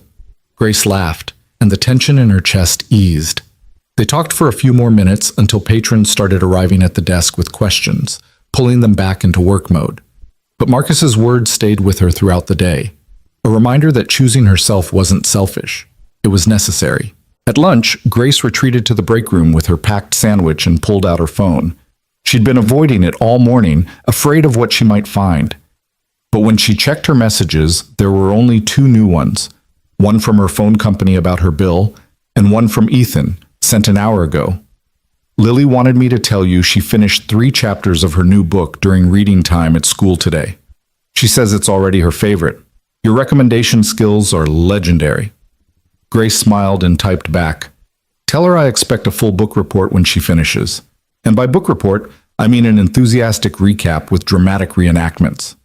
His response came almost immediately. "She'll love that. How's your Monday going?" "Better now," Grace wrote, then hesitated before adding, "Thank you again for yesterday. I've been thinking about what you said about grief and choosing yourself. It helped more than you know. I'm glad. And Grace? You're doing great, better than great. You're doing what's right for you, and that's not easy. Be proud of yourself." Grace read the message 3 times, letting the words sink in. Be proud of yourself. When was the last time someone had told her that? When was the last time she'd felt proud rather than apologetic about her choices? She ate her lunch and allowed herself to imagine a future where she didn't have to constantly justify her existence or prove her worth. A future where she could simply be Grace, librarian, book lover, friend. Not the Blackwell family's charity case or their disappointing investment, just herself, complete and whole exactly as she was. The afternoon passed quickly with a steady stream of patrons.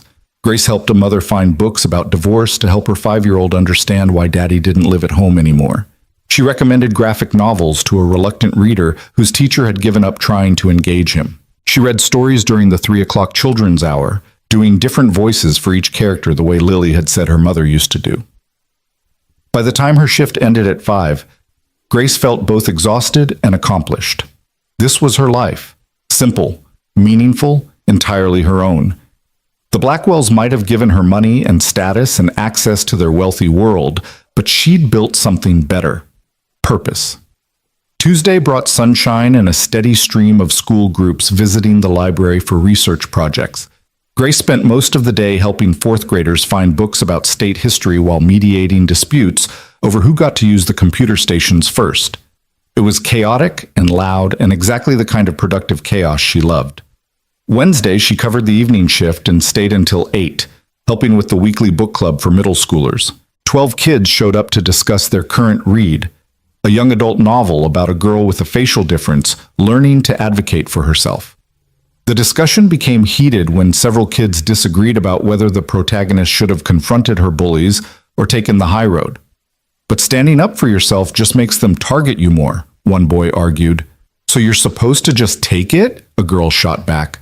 "Let people treat you badly because fighting back is too risky?" Grace let them debate, interjecting only to keep things respectful. but internally, she related to every word.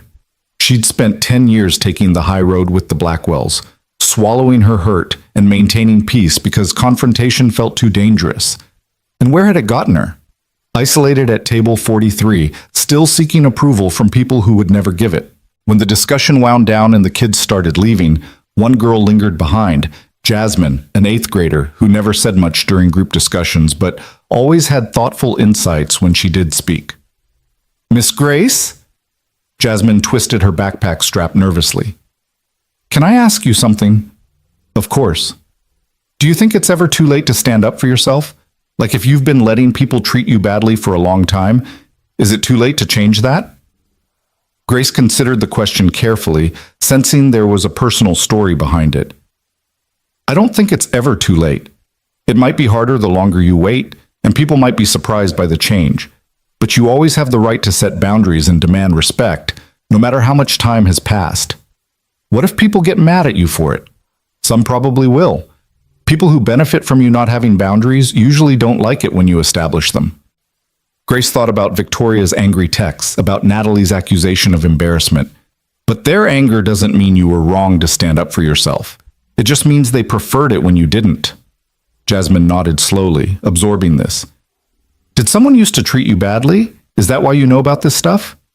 The question was direct, curious, without being invasive. Grace appreciated Jasmine's perceptiveness.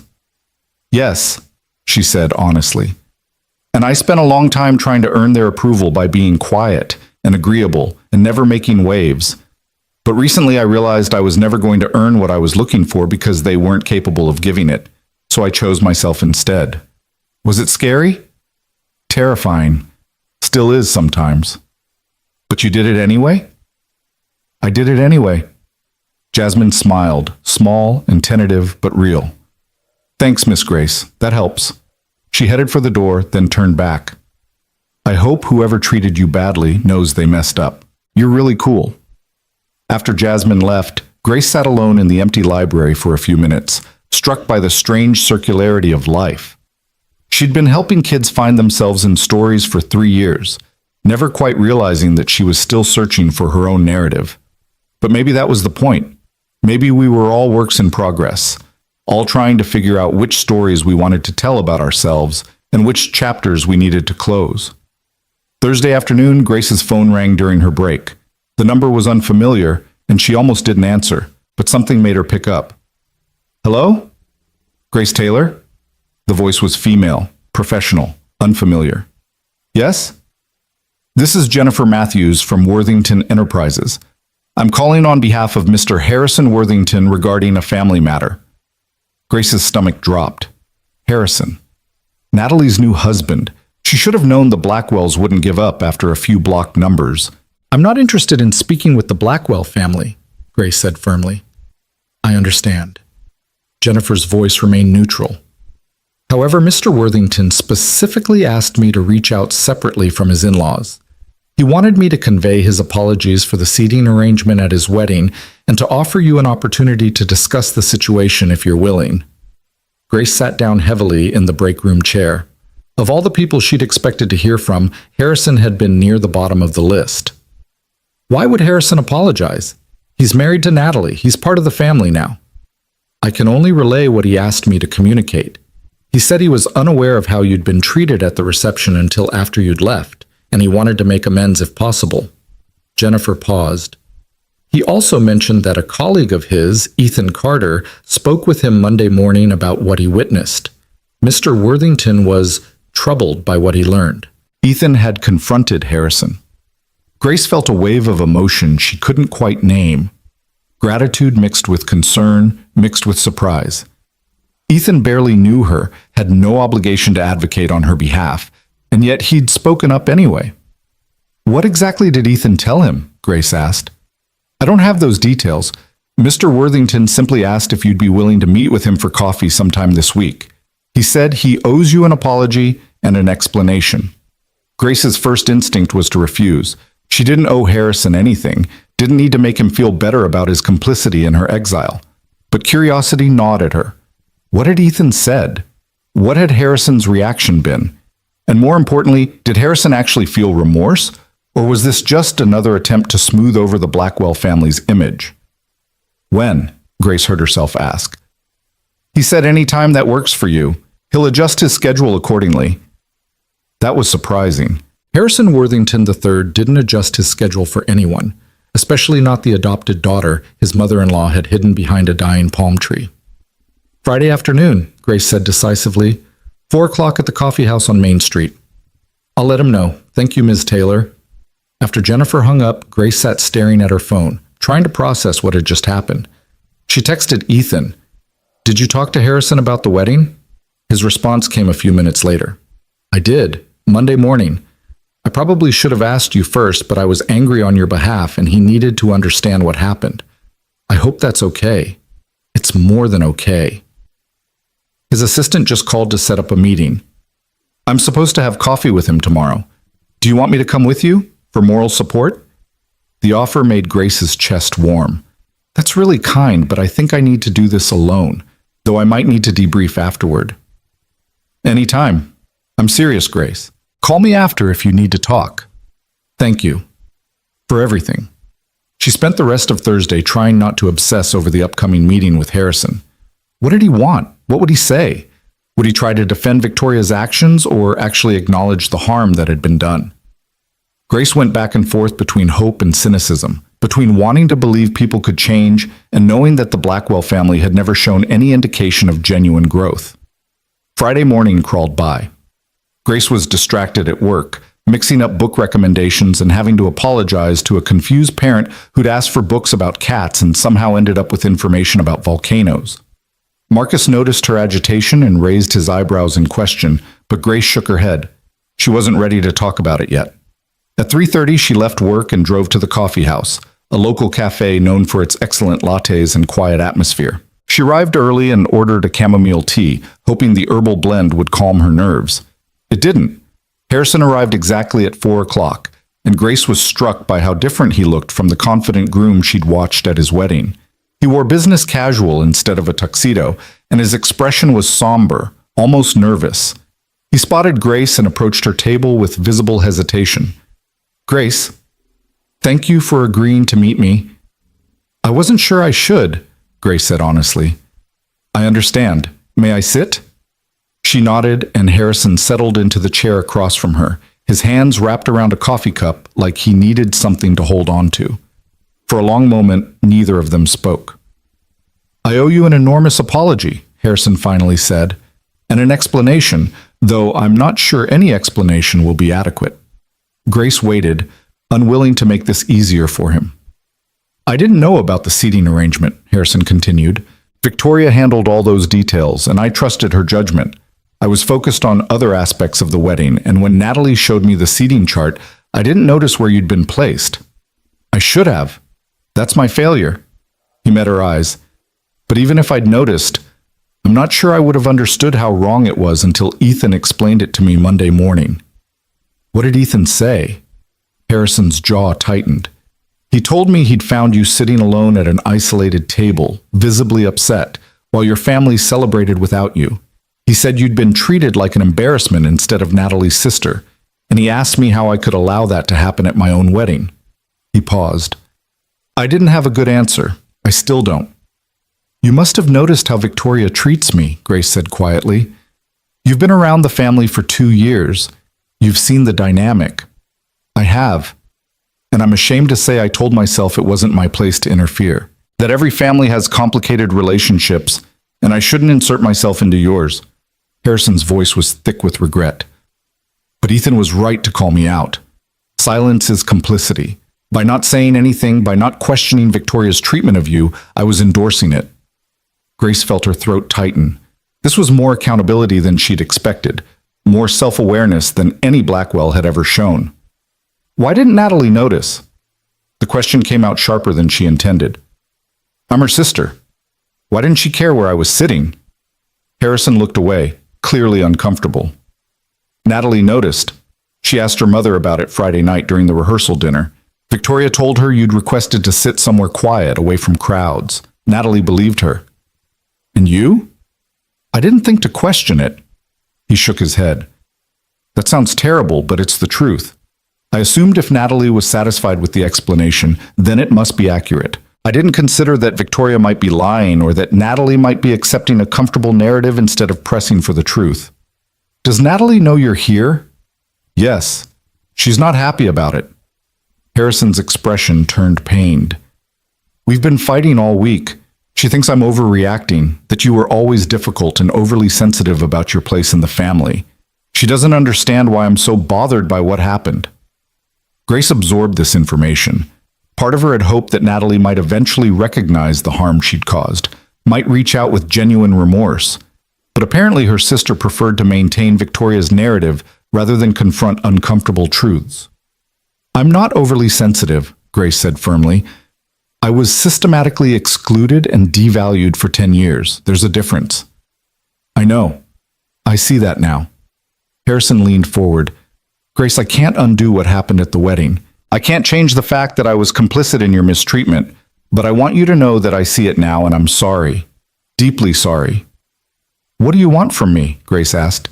Forgiveness? Absolution? Permission to feel better about yourself? Nothing. I want nothing from you. Harrison's voice was steady. I wanted to apologize because you deserved better and I failed to provide it. What you do with that apology is entirely up to you. Grace studied him, trying to determine if this was genuine or just another performance. But Harrison met her gaze without flinching, without the calculated charm he usually displayed. He looked like a man genuinely grappling with his failures. I appreciate the apology, Grace said carefully. But I'm not ready to forgive yet. Maybe eventually, but not now. That's fair, more than fair, Harrison nodded.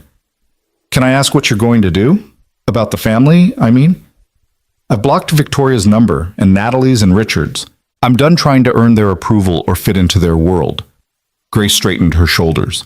I spent 10 years making myself smaller so they could feel bigger. I'm not doing that anymore. Good. Harrison's response surprised her. You shouldn't. They don't deserve your energy or your efforts. That's your wife's family you're talking about. I'm aware. And I love Natalie. But that doesn't mean I have to defend her mother's behavior or pretend I don't see the damage that's been done. He paused. Ethan said something Monday that's been stuck in my mind all week. He said that real family shows up, that they sit beside you when you're alone instead of pretending not to see you. And he's right. The Blackwells have never shown up for you, Grace. They've displayed you when convenient and hidden you when not. That's not family. That's exploitation. Grace felt tears threatening but refused to let them fall. She would not cry in front of Harrison Worthington, no matter how unexpectedly empathetic he was being. I need to go, she said abruptly, standing up. Of course. Thank you for hearing me out. Harrison stood as well. Grace, I know this doesn't mean much coming from me, but I hope you find people who truly see you, who appreciate you exactly as you are. You deserve that. Grace nodded once, not trusting her voice, and walked out of the cafe. She made it to her car before the tears came. Not from sadness, but from the strange, overwhelming relief of being seen, of having someone from the Blackwell orbit actually acknowledge her pain instead of dismissing it. She sat in her car crying until her phone buzzed with a text from Ethan. How'd it go? Do you need to talk? Grace wiped her eyes and called him. He answered on the first ring. Hey, are you okay? I don't know, Grace admitted. Harrison apologized, like really apologized, took full responsibility. It was unexpected. He should have. What he allowed to happen was inexcusable. You really confronted him? I really confronted him. Monday morning, I walked into his office and told him exactly what I witnessed at his wedding. I probably overstepped and I might have threatened our professional relationship, but I couldn't stay silent. Ethan's voice was firm. You deserve someone to advocate for you, even if it was a guy who'd just met you. Grace felt fresh tears threatening. Thank you. No one's ever done that for me before. Then you've been surrounded by the wrong people. She could hear the smile in his voice. Are you free tonight? Lily and I are making homemade pizza, and she's been asking about you all week. No pressure if you need space, but the invitation's there. Grace thought about going home to her empty apartment, about sitting alone with all these complicated feelings. Then she thought about Lily's laughter and Ethan's kindness and homemade pizza in a warm kitchen. I'd love to come over, she said. 2 hours later, Grace stood in Ethan's kitchen with flour on her hands and tomato sauce on her shirt, laughing as Lily demonstrated her special technique for spinning pizza dough. The technique mostly involved throwing dough in the air and hoping it didn't stick to the ceiling, which had apparently happened once before based on the suspicious mark Grace noticed overhead. "Dad says I'm not allowed to try the ceiling thing anymore," Lily explained seriously. "But I think he's just worried about his security deposit." "I'm worried about gravity and our dinner ending up on the floor," Ethan corrected, but his eyes were warm with amusement. They assembled pizzas with various toppings. Lily insisted on creating a rainbow pizza with different colored vegetables arranged in stripes, while Ethan went traditional with pepperoni. Grace made one with mushrooms and olives, working efficiently with one hand while Lily watched in fascination. "How do you do that?" Lily asked. "Hold the pizza still and put toppings on at the same time." "I press the pan against my side with my elbow to keep it steady," Grace demonstrated. "It's all about finding creative solutions." "That's so cool, you're like a pizza scientist." While the pizzas baked, they sat at the kitchen table and Lily regaled Grace with stories about her week. A dramatic account of how Mr. Whiskers, the class guinea pig, had escaped his cage and been found sleeping in the book nook, a detailed description of the art project she was working on, and a passionate argument for why 8-year-olds should be allowed to stay up past 8:30 on weekends. "Lily, we've had this discussion," Ethan said patiently. "Your bedtime is 8:30 because you need 10 hours of sleep." "But Dad, if Grace is here, shouldn't I get to stay up later? It's a special occasion." "Nice try. Grace will still be our friend tomorrow when you wake up well rested." Lily sighed dramatically. "Fine, but I'm going to sleep very slowly as a protest." "I don't think that's how sleep works, kiddo." They ate dinner together, and Grace was struck again by the easy warmth of this little family. Ethan asked about Grace's meeting with Harrison, and she gave a brief summary while Lily listened with the serious expression of someone trying to understand adult complications. "So he said sorry?" Lily asked when Grace finished. "He did. And do you believe him?" Grace considered the question. "I think so. But believing someone sorry and forgiving them are different things. Mom used to say that sometimes sorry isn't enough," Lily said quietly. "She said it has to come with changed behavior, or it's just words." Ethan's expression turned bittersweet. "Your mom was very wise." "I know. I wish I could ask her stuff sometimes, like about what to do when people are mean, or how to know if someone's really your friend." Lily looked at Grace. "Did you have a mom who taught you things?" The question was innocent, without agenda. Grace chose her words carefully. "I had a mom who died when I was very young. Then I had an adoptive mother who didn't really know how to be a mom to me, so I've mostly had to figure things out on my own." "That sounds lonely." "It was sometimes, but I also learned to be strong and independent." "Is that why you're so brave? Because you had to be?" Grace felt her chest tighten. "Maybe. I never thought of myself as brave, though." "You are," Lily insisted. "Dad says brave people are the ones who are scared but do hard things anyway. And you did a hard thing at that wedding, standing up to your mean family. That's really brave." After dinner and dessert, ice cream sandwiches that Lily declared the perfect ending to a perfect meal, Lily reluctantly agreed to get ready for bed.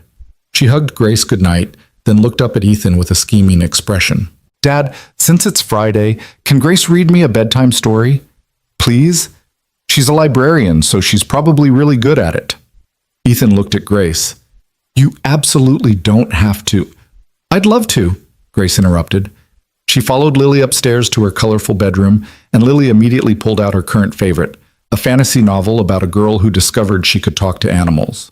Grace sat on the edge of Lily's bed and read 3 chapters, doing different voices for each character just like she did at library story time.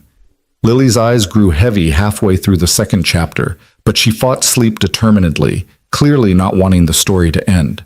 By the 3rd chapter, she was yawning between sentences. Grace closed the book gently. "We can read more next time," she said softly. "Promise?" Lily's voice was drowsy. "Promise." "Grace?" Lily's eyes were already closing. "I'm really glad you're Dad's friend. I think Mom would have liked you." The words hit Grace squarely in the heart. She smoothed Lily's curls back from her forehead, a gesture she'd never been able to share with Victoria or received from her, and whispered, "I think I would have liked her, too. Sleep well, Lily." Downstairs, Ethan was cleaning the kitchen, loading the dishwasher with focused attention. Grace joined him, picking up stray napkins and wiping down the table. "Thank you for reading to her," Ethan said. "She's been asking about you all week. I think she's a little bit in love with you." Grace smiled. "The feeling's mutual. She's an incredible kid, Ethan." "She is. I'm biased, but she really is." He closed the dishwasher and leaned against the counter. "Can I tell you something?" "Of course." Lily hasn't bonded with anyone this quickly since Anna died. She's friendly with her teachers and classmates, but she keeps most people at arm's length. I think losing her mom so young made her wary of getting too attached. Ethan's voice was soft. "But with you, there's no hesitation. She just decided you were safe, and that was that." "I'm honored," Grace said honestly. "I am too. Having you in our lives this past week." He trailed off, seeming to search for words. "It's reminded me that we're allowed to let new people in. That opening our circle doesn't mean replacing Anna or forgetting her. It just means continuing to live and build connections." They stood in the warm kitchen, surrounded by the comfortable debris of a shared meal, and Grace felt something shift between them. Not romantic, not yet, maybe not ever, but deeper than simple friendship. This was the beginning of chosen family, of people deciding to show up for each other without obligation or expectation. "I should probably go," Grace said, though she didn't really want to. "It's getting late." "Or," Ethan said carefully, "you could stay a little longer. We could watch a movie or just talk. No pressure either way." Grace thought about her empty apartment, about the solitude that had felt like freedom last weekend but now felt slightly lonely. She thought about this house full of warmth and laughter and people who seemed to genuinely enjoy her company. "I'll stay," she decided. They settled on the couch with mugs of tea, and Ethan put on a documentary about the national parks. But neither of them really watched it. Instead, they talked about Grace's work at the library and Ethan's frustrations with corporate bureaucracy, about Lily's upcoming school play, and Grace's concerns about her finances now that she'd cut ties with the Blackwells. "I've been living pretty frugally," Grace admitted, "but I was always aware that if something catastrophic happened, I could theoretically ask the Blackwells for help. Not that I wanted to or ever would have, but the safety net existed. Now it doesn't." "That's scary," Ethan acknowledged. "But you know what? You've been supporting yourself for a year without their help. You have a job, an apartment, savings presumably. You're more capable than you think." "What if I lose my job? What if I get sick or my car breaks down or..." "Then you'll figure it out the way everyone else does. You'll use your savings, you'll ask friends for help if you need to, you'll make a plan." He set down his tea. "Grace, you've been carrying this belief that you're fundamentally incapable of surviving without the Blackwells, but you've been surviving just fine. Thriving, even." Grace wanted to believe him. She wanted to trust that she could build a life entirely on her own terms without the Blackwell safety net lurking in the background. But 10 years of conditioning didn't disappear in a week. "I'm trying," she said quietly. "Some days I feel strong and independent. Other days I feel like I'm one mistake away from everything falling apart. That's called being human. Everyone feels that way sometimes." Ethan shifted on the couch to face her more directly. "Can I tell you what I see when I look at you?" "Okay." "I see someone who works a job she loves, even though it doesn't pay well because the work matters to her. I see someone who left a wealthy family rather than compromise her integrity. I see someone who is kind and patient with kids, who makes my daughter feel seen and valued, who has built a life with purpose and meaning." He paused. "I see someone who is complete exactly as she is, who doesn't need fixing or improving or anyone's approval to be worthy." Grace felt tears streaming down her face before she even realized she was crying. No one had ever described her that way, as complete, as worthy, as enough just by existing. "I don't feel complete," she whispered. "I feel broken and damaged, and like I'm constantly disappointing people." "That's the story the Blackwells told you about yourself. It's not the truth." Ethan's voice was gentle but firm. "You get to decide your story now, Grace. You get to choose what you believe about yourself." They sat together on the couch while Grace cried. Not delicate tears, but messy, gut-wrenching sobs that came from somewhere deep inside where she'd been storing 10 years of hurt. Ethan didn't try to stop her or tell her it was okay. He just sat beside her, steady and present, occasionally handing her tissues from the box on the coffee table. When the tears finally subsided, Grace felt wrung out but lighter, as if she'd released something toxic she'd been carrying too long. "I'm sorry," she managed. "I didn't mean to fall apart on your couch." "Don't apologize. You're allowed to have feelings. You're allowed to grieve." Ethan's smile was kind. "Besides, this couch has seen worse. Lily once spilled an entire bowl of spaghetti on it during a particularly enthusiastic dinner." Grace laughed wetly. "I think I just covered it in snot and tears. That might be worse than spaghetti." "It's a close call." They talked for another hour, the conversation wandering from heavy to light and back again. Ethan told stories about Anna, not with sadness but with affection, sharing memories that made them both laugh. Grace talked about the kids at the library, about Marcus and his dry humor, about the small joys she'd been building into her life over the past year. When Grace finally left around 11, she felt different. Not fixed. Healing wasn't that simple, but seen, known. Like maybe, just maybe, she was exactly where she was supposed to be, surrounded by exactly the right people, even if those people looked nothing like the family she'd once tried so desperately to belong to. She drove home through quiet streets, her heart full of pizza and laughter, and the beginning of something that felt remarkably like hope.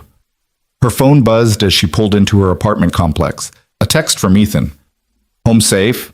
Just pulled in. Thank you for tonight. For everything. Thank you for staying. Lily's going to ask if you can come over every Friday now. Fair warning. Tell her I'm considering it." Grace walked into her apartment, into the space that was entirely hers, and for the first time since the wedding, she didn't feel alone. She felt connected, to Ethan and Lily, to Marcus and the library kids, to the life she was building one deliberate choice at a time. She was choosing herself. And every day, that choice got a little bit easier. 3 weeks passed in a rhythm that felt almost surreal in its simplicity. Grace worked her shifts at the library, helped kids discover new worlds between pages, and slowly began to believe that maybe Ethan was right. Maybe she really was enough exactly as she was. Friday nights became a standing tradition at Ethan's house, with Lily planning elaborate menus that usually involved some creative interpretation of cooking that left the kitchen gloriously messy. Grace taught Ethan to braid hair with increasing competence, though Lily still critiqued his technique with the seriousness of a gymnastics judge. On Tuesday afternoons, Grace started meeting Ethan for coffee during her lunch break. They'd sit at a corner table in the coffee house and talk about everything and nothing. His frustrations with office politics, her concerns about budget cuts threatening the library's children's programming, Lily's latest philosophical questions about life and death and why adults got to decide everything. These conversations became the highlight of Grace's week, an hour where she could simply exist without performing or proving or apologizing for taking up space. Marcus noticed the change in her immediately. "You're different," he announced one morning while they processed book returns together. "Lighter, somehow. Like someone finally turned on a light inside you." Grace smiled, running a book under the scanner. "That's oddly poetic for someone who claims to hate metaphors." "I contain multitudes. Also, I'm assuming this has something to do with the single dad you've been mysteriously meeting for coffee every week?" "We're friends." "Uh-huh. Friends who text each other good morning and share inside jokes about pancakes." Marcus raised his eyebrows knowingly. "Grace, I'm saying this with love. It's okay to let yourself be happy. You don't have to keep waiting for permission." The words stayed with Grace throughout her shift. Was she waiting for permission? Even now, free from the Blackwell's direct influence, was she still operating within the constraints they'd imposed? Never asking for too much, never believing she deserved more than the bare minimum of connection and joy. That evening, Grace's phone rang just as she was settling onto her couch with a book. The number was unfamiliar, but something made her answer. "Hello? Grace? It's Harrison, Worthington. I hope I'm not calling at a bad time." Grace sat up straighter, immediately on alert. She and Harrison had exchanged a few texts since their coffee meeting, brief check-ins where he'd ask how she was doing and she'd respond with carefully neutral updates. But he'd never called before. Is everything okay? Yes and no. Harrison sounded tired. I wanted to give you a heads up about something. Victoria's planning to make a public statement about your estrangement from the family. Grace's stomach dropped. What kind of statement? The kind designed to control the narrative before you can tell your side. She's been consulting with a PR firm all week, crafting a story about how the family tried everything to help you adjust after the adoption, but you were ultimately ungrateful and troubled. How they gave you every opportunity, but you rejected their love and support. He paused. She's going to paint herself as the victim of an ungrateful adoptee who turned on the family that saved her. The room spun slightly. Grace gripped the phone tighter. She's going to lie about me publicly? She's going to control the narrative the way she always does. And unfortunately, she has the platform and connections to make people believe her version. Harrison's voice was grim. I tried to talk her out of it. So did Richard, actually. But she's convinced this is necessary to protect the family's reputation, especially after some people at the wedding started asking questions about why you were seated where you were. What do you mean people asked questions? Ethan wasn't quiet about his opinions. Several of my colleagues witnessed him sitting with you at that isolated table, and then they saw you leave early looking upset. A few of them contacted me afterward asking what happened, whether there had been some kind of family drama. Harrison sighed. In Victoria's mind, that makes you a threat. She needs to get ahead of the story before it damages the Blackwell image. Grace felt heat rising in her chest. Not anxiety this time, but anger. So, she's going to preemptively destroy my reputation to protect hers? That's the plan. I'm sorry, Grace. I know this isn't fair. When is she making this statement? Tomorrow afternoon. She's arranged interviews with 2 society columnists, and she's planning to address it at the Blackwell Foundation's charity luncheon. He hesitated. I'm telling you this because you deserve to know what's coming, and because you deserve the chance to respond if you want to. How would I respond? I don't have Victoria's connections or money or platform. Who's going to listen to me? More people than you think. The truth has power, Grace, and there are people who've watched the Blackwells operate for years who would be very interested in hearing another perspective. Harrison's voice turned careful. I can't publicly contradict my mother-in-law without destroying my marriage. But I can give you contact information for journalists who would absolutely take your call. People who specialize in exposing the gap between wealthy families' public images and private realities. Grace's mind was racing. Fight back? Tell her story publicly? The idea was terrifying. She'd spent her entire life trying to stay invisible, to avoid drawing attention to herself. Going public would mean exposing everything, the neglect, the isolation, the way the Blackwells had used her as a PR prop while treating her as an embarrassment in private. But the alternative was letting Victoria's lies stand unchallenged, letting the false narrative spread until Grace became known as the ungrateful adoptee who'd turned on her generous benefactors. Her future employers would Google her name and find Victoria's statements. Her friends would read the articles and wonder. Even people at the library might start questioning whether Grace was really as kind and stable as she seemed. Send me the contact information, Grace heard herself say. I need to think about this. I'll text it to you now. And Grace, whatever you decide, I support you. Natalie might not understand, but I do. He paused. Victoria's been getting away with this kind of manipulation for decades because no one's ever called her out publicly. Maybe it's time someone did. After Harrison hung up, Grace sat frozen on her couch, her book forgotten beside her. Her phone buzzed with Harrison's text containing 3 names and email addresses, journalists who apparently had history with the Blackwell family, who'd written previous pieces questioning the foundation's actual impact versus its publicity. She should call someone, ask for advice. But who? Marcus would tell her to fight back, but he didn't understand the full scope of Victoria's power and connections. Her other co-workers were friendly, but not close enough for this kind of crisis. And she'd already burdened Ethan with so much. Her phone was ringing before she consciously decided to call him. Grace? Hey, I was just thinking about you. Lily wants to know if you like butterflies because her class is doing a unit on insects, and apparently your opinion matters for some 3rd grade reason I don't fully understand. The normalcy of his greeting, the lightness in his voice, made something in Grace crack. Ethan, I need help. His tone changed immediately. What happened? Are you okay? Victoria's making a public statement tomorrow. About me. She's going to tell everyone I was ungrateful and troubled and that the family tried everything but I rejected their love. The words came out in a rush. Harrison just called to warn me. He gave me names of journalists who might tell my side, but I don't know what to do. I don't know if I can do this. Where are you right now? Home? My apartment. Stay there. I'm coming over. Ethan, you don't have to I'm already grabbing my keys. I'll be there in 15 minutes. He paused. Grace, you're not alone in this. Whatever you decide to do, you're not facing it alone. Exactly 14 minutes later, someone knocked on Grace's apartment door. She opened it to find Ethan standing in her hallway, slightly out of breath like he'd run up the stairs, his hair mussed from the wind.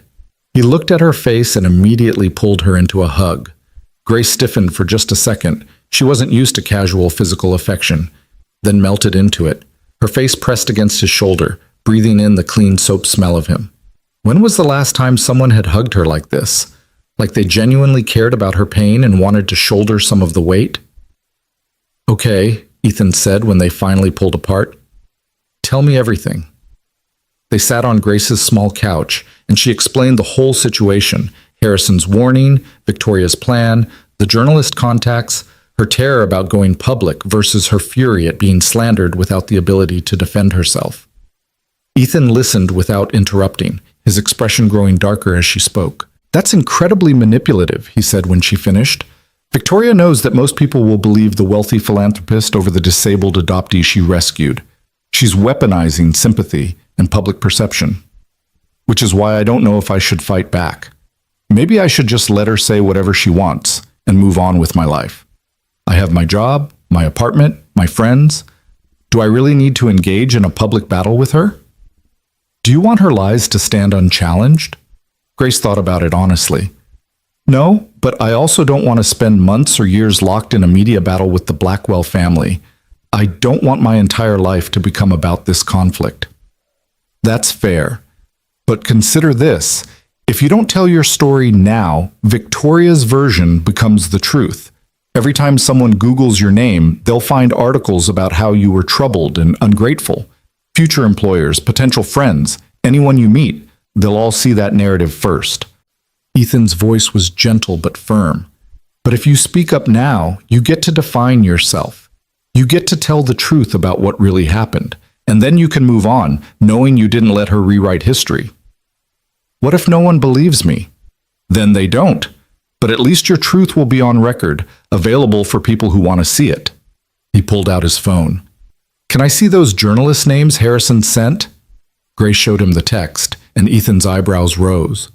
These are serious journalists.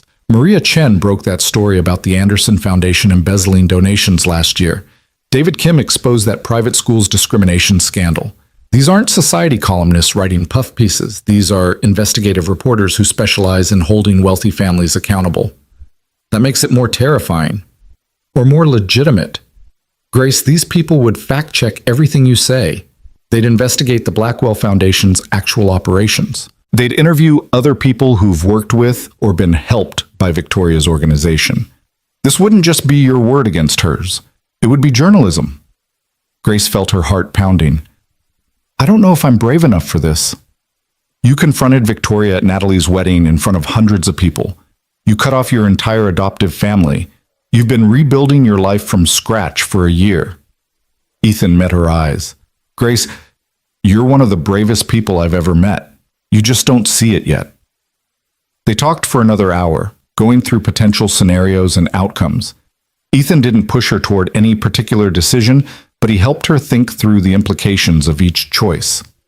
By the time he left, after making her promise to call if she needed anything, at any hour, Grace felt more clear-headed, if not exactly calm.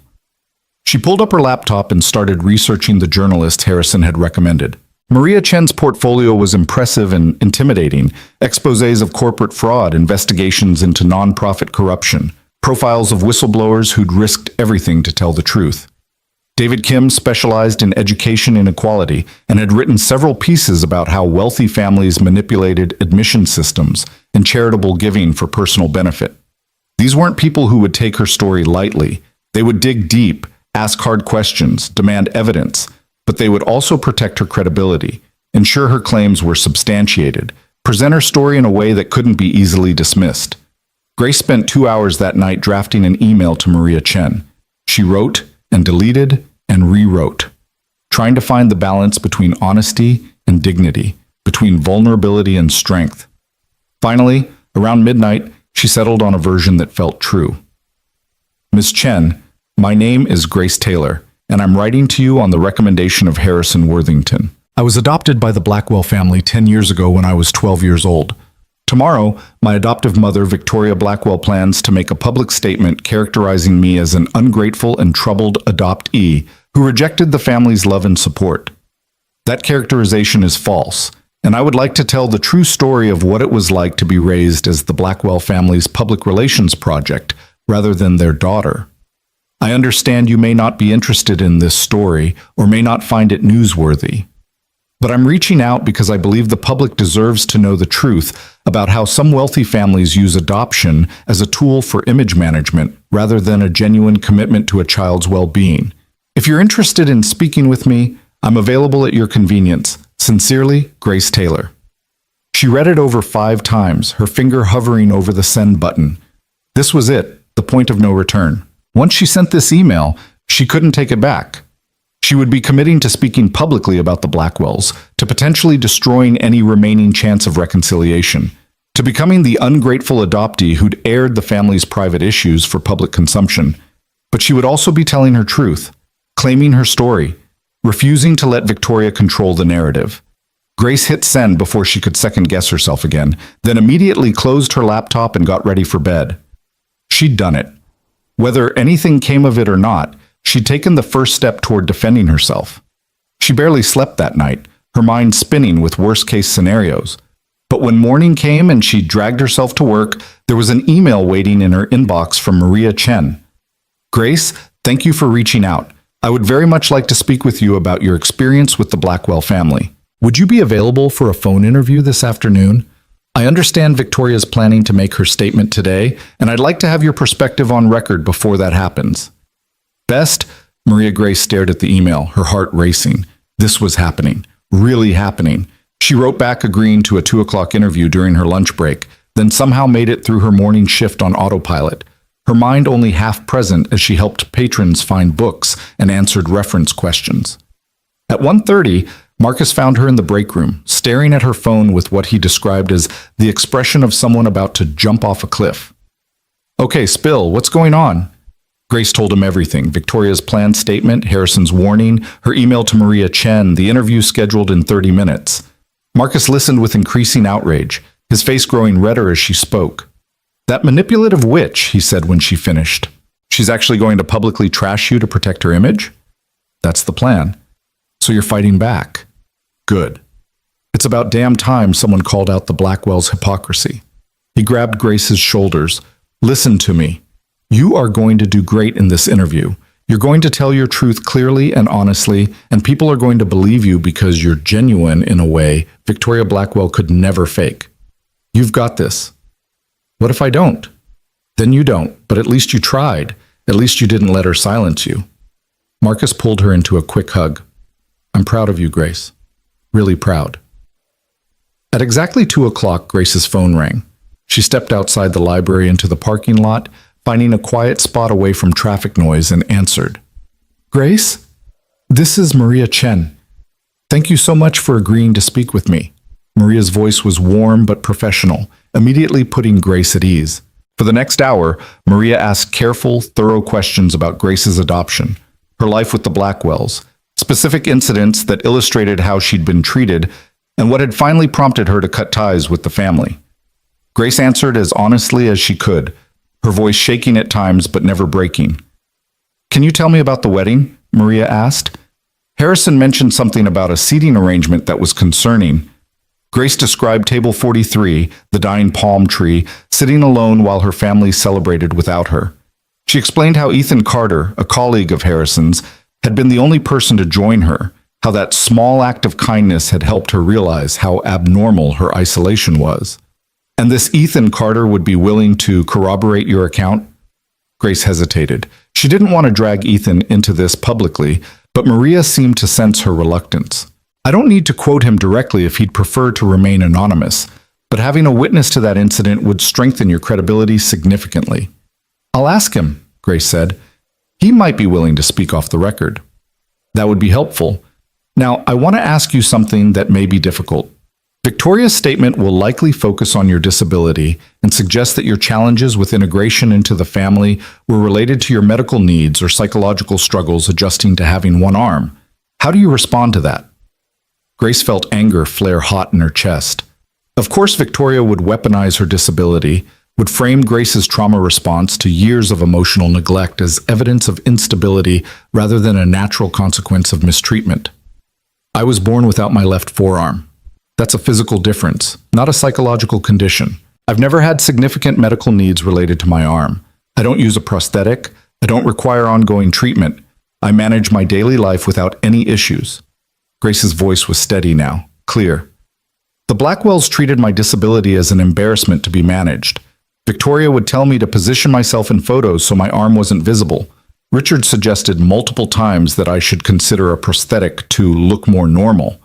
They framed my difference as something wrong with me that I needed to fix rather than simply part of who I am.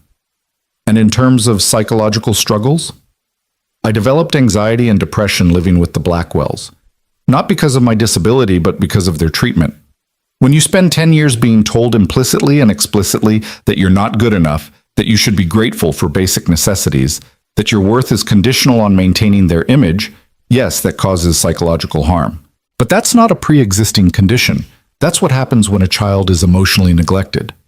That's very clearly stated. Thank you. Maria's tone was approving. Last question. What do you hope comes from telling your story publicly? Grace thought carefully about her answer. I hope other adoptees who've experienced similar situations realize they're not alone. I hope families considering adoption understand that taking in a child isn't a charitable act. It's a serious commitment that requires genuine love and support. And I hope the Blackwells face some accountability for using adoption as a public relations strategy rather than truly caring for a child who needed a family. She paused. But mostly, I hope I can move forward with my life knowing I didn't let Victoria's lies define me. Thank you, Grace. This has been incredibly helpful, and I'm grateful for your honesty. Maria's voice warmed. I'm going to write this piece tonight and have it published tomorrow morning. I'll send you a draft to review before it goes live.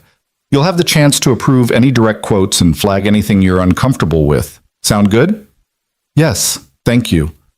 After they hung up, Grace sat in her car for 10 minutes, adrenaline slowly draining from her system. She'd done it. She'd told her story to a journalist who would present it to the world. There was no taking it back now. Her phone buzzed with a text from Ethan. How did it go? Grace called him instead of texting back. I think I just potentially ruined the Blackwell family's reputation. Good. They've earned it.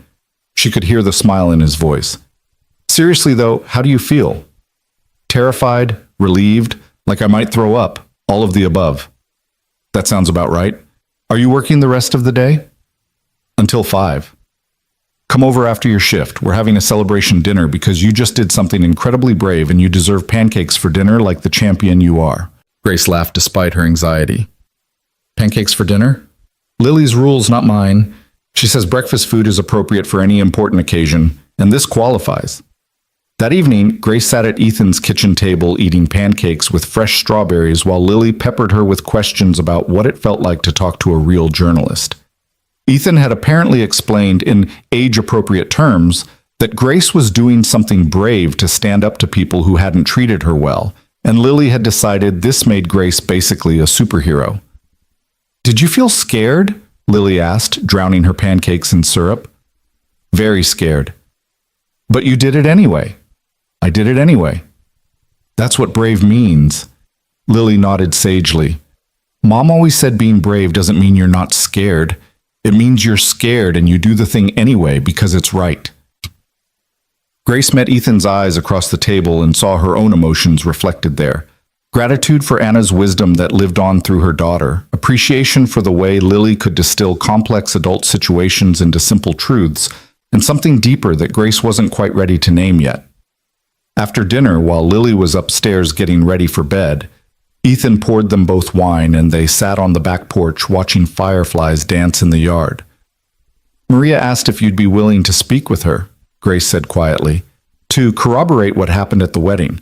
I told her I'd ask, but I completely understand if you don't want to get involved. I'll talk to her. Ethan's response was immediate.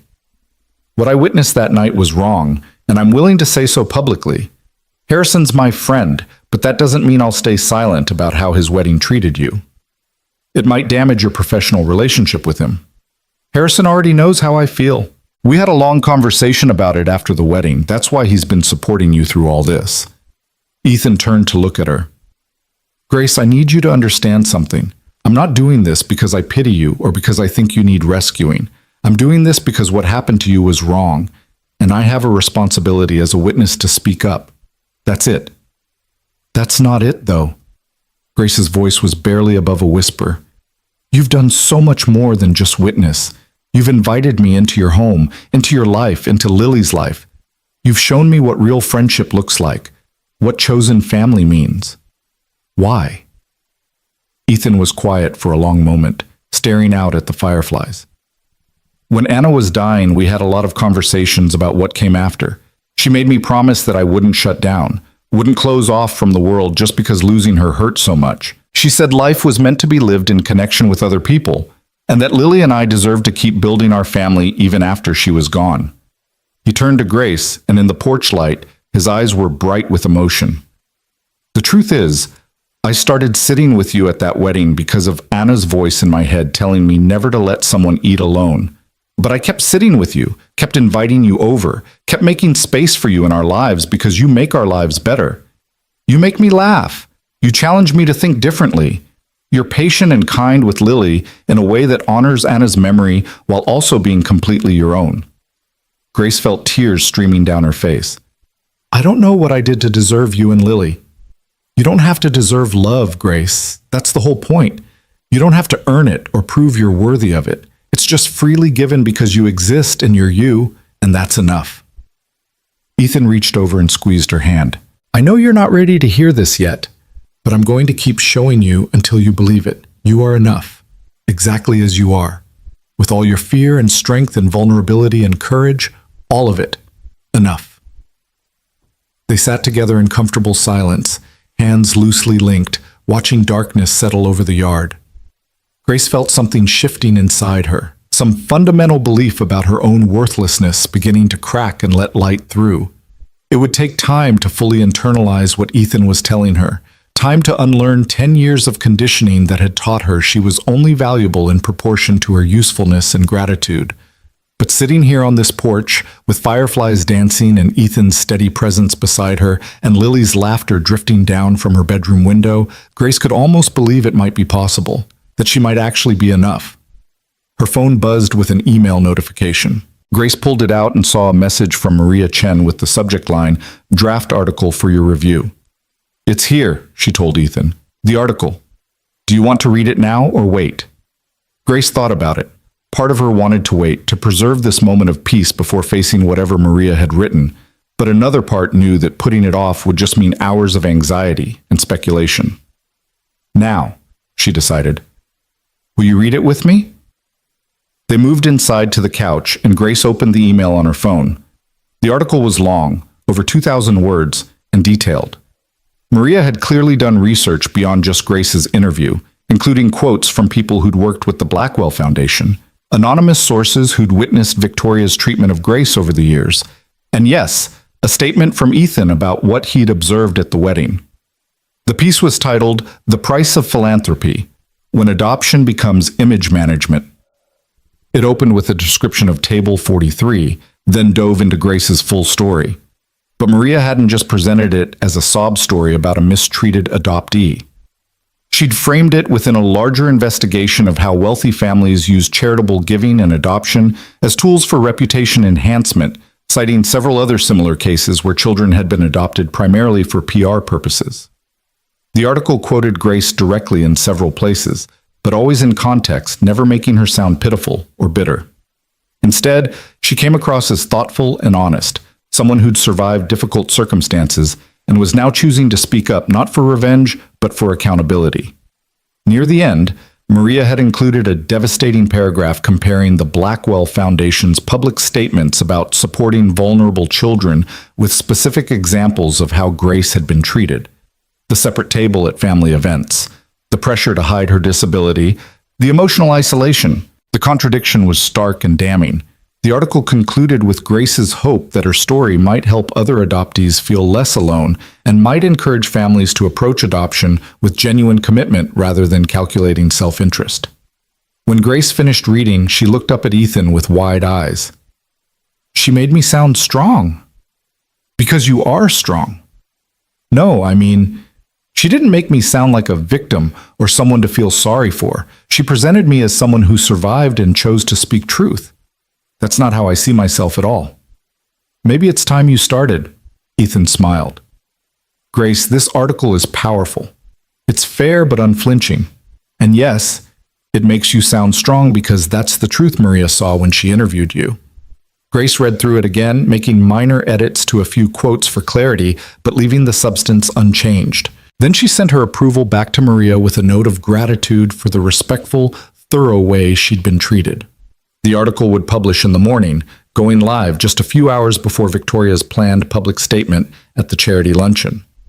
Grace tried to imagine Victoria's face when she read it, when she realized that Grace had gotten ahead of the narrative and presented a version of events that couldn't be easily dismissed. She felt a fierce satisfaction at that image, followed immediately by guilt. Was it wrong to take pleasure in potentially damaging Victoria's reputation? Was she being vindictive rather than simply truthful? "Stop," Ethan said, apparently reading her expression. "I can see you spiraling. You're allowed to feel good about standing up for yourself. That's not vindictiveness, that's justice. What if Victoria's statement is really damaging? What if she has evidence I don't know about that makes me look bad? Then Maria will investigate it and print corrections if necessary. That's how journalism works. But Grace, Victoria's been controlling narratives through manipulation and money for decades. She's not used to someone actually challenging her with facts and documentation. I don't think she's prepared for this."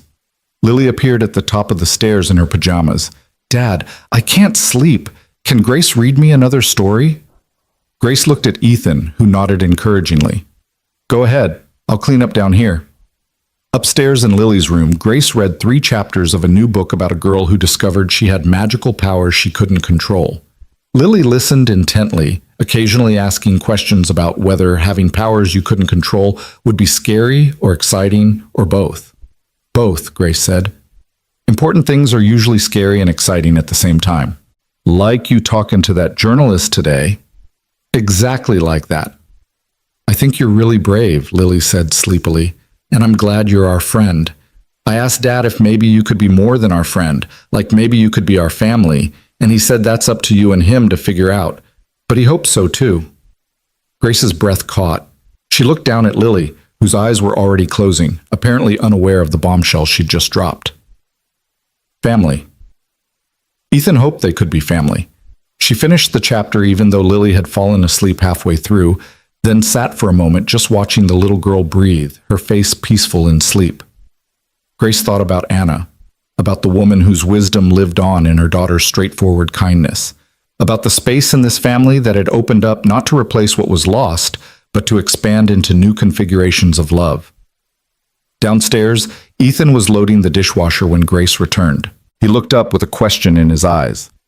"She asleep?" "Yeah, dropped off in the middle of chapter 2. Grace paused, trying to find the right words. "Ethan, Lily said something about me potentially being family, about you hoping—" She trailed off, suddenly uncertain. Had Lily misunderstood? Had she projected her own wishful thinking onto her father's words? But Ethan didn't look surprised or uncomfortable. He just smiled, soft and a little nervous. "I probably should have brought this up directly instead of letting my 8-year-old handle the communication. But yes, I do hope that. Eventually. If you're interested." "I'm interested," Grace said quietly. "I'm also terrified. I don't know how to be part of a family, Ethan. The Blackwells were my only example, and I failed at that spectacularly." "You didn't fail. They did." He closed the dishwasher and turned to face her fully. And family doesn't look the same for everyone. For us, it would look like what we've already been building: Friday night dinners and Tuesday coffee dates, and being there for each other when things get hard. We're already doing it, Grace. We're just giving it a name. Chosen family. Exactly. Ethan took a step closer. Look, I know the timing is complicated with everything happening with the Blackwells. And I know you need time to heal from that trauma before you can fully trust new relationships. I'm not pushing for any kind of timeline or commitment. I just wanted you to know that Lily and I see you as family already. The rest can unfold however it needs to. Grace felt overwhelmed by the simple generosity of the offer. No pressure, no expectations, just an open invitation to belong whenever she was ready to accept it. Thank you, she whispered, for seeing me, for including me, for making space. Thank you for trusting us with your heart after it's been broken so many times. That takes real courage. They stood in the kitchen for a moment, the dishwasher humming quietly in the background, neither quite ready to break the moment. Then Grace glanced at the clock and realized it was nearly 10. I should go. You have work tomorrow and I have the early shift at the library. Okay, but Grace? Ethan walked her to the door. Whatever happens tomorrow when the article publishes and Victoria makes her statement, remember, you're not alone. You have people now. Marcus and Lily and me. Harrison too, apparently. You have people who will stand with you. Grace drove home with those words echoing in her mind. You have people. Such a simple statement, but one that held enormous weight for someone who'd spent most of her life feeling fundamentally alone. She did have people now. She'd built connections, formed relationships, created a chosen family that showed up not out of obligation, but out of genuine care. In her apartment that night, Grace prepared for bed with an unfamiliar feeling settling in her chest. It took her a while to identify it, to put a name to the sensation that was simultaneously grounding and uplifting. Then she realized this was what belonging felt like. Not the performative belonging she'd tried to achieve with the Blackwells, but real belonging. The kind that came from being seen fully and accepted completely. She fell asleep thinking about tomorrow, about the article that would publish, about Victoria's reaction, about the potential fallout and consequences. She was scared, yes. But underneath the fear was something stronger, the certainty that she'd done the right thing. That speaking her truth, claiming her story, and refusing to let Victoria's lies define her was worth whatever came next. And she wouldn't face it alone. Morning arrived with gray skies threatening rain, and Grace's alarm piercing through dreams she couldn't quite remember. She reached for her phone with a sense of dread pooling in her stomach, knowing what she would find. The article had published at 6 a.m., exactly as Maria had promised. Grace opened her browser, and there it was, featured prominently on the news site's homepage, The Price of Philanthropy, When Adoption Becomes Image Management. Her own face stared back at her from the accompanying photo, a picture she'd sent Maria yesterday, one of the few photos she had where she looked confident and at ease, taken by Marcus at a library event last year. The article had already accumulated over 300 comments and had been shared dozens of times on social media. Grace's hands trembled as she scrolled through some of the responses, bracing herself for cruelty or disbelief. But most of the comments were supportive, even angry on her behalf. This is heartbreaking. No child should be treated as a PR prop. I've always wondered about the Blackwell Foundation. This explains so much. Good for Grace Taylor for speaking up. We need more people willing to expose this kind of hypocrisy. There were negative comments too, of course. People defending Victoria, people suggesting Grace was exaggerating or seeking attention, people who couldn't believe a wealthy family would truly mistreat an adopted child. But they were outnumbered by messages of support, and several commenters who identified themselves as adoptees shared similar experiences with families who'd adopted them for the wrong reasons. Grace's phone buzzed with a text from Marcus. You are a legend. Have you seen the article? It's everywhere. I'm so proud of you I could cry. Actually, I am crying. Call me when you're up. Then one from Harrison. The article is excellent, fair and factual. Victoria is furious, which means you did something right. Stay strong today. And finally, Ethan. Good morning. The article is perfect. You're perfect. Lily made you a card to celebrate your bravery and insists on delivering it personally. Can we stop by the library during your lunch break? Grace felt tears welling up, but they were different from the tears she'd cried so often over the past few weeks. These weren't tears of pain or grief or fear. These were tears of relief, of gratitude, of the overwhelming recognition that she had people who cared about her enough to celebrate her courage rather than shame her for disrupting the status quo. She got ready for work in a daze, her mind half on the article and half on what Victoria's response might be. The charity luncheon was scheduled for noon. Would Victoria go through with her planned statement now that Grace's version of events was already public? Or would she pivot, try to spin the article as lies and manipulation? By the time Grace arrived at the library, she'd received 17 text messages, 6 emails, and 2 voicemails from numbers she didn't recognize.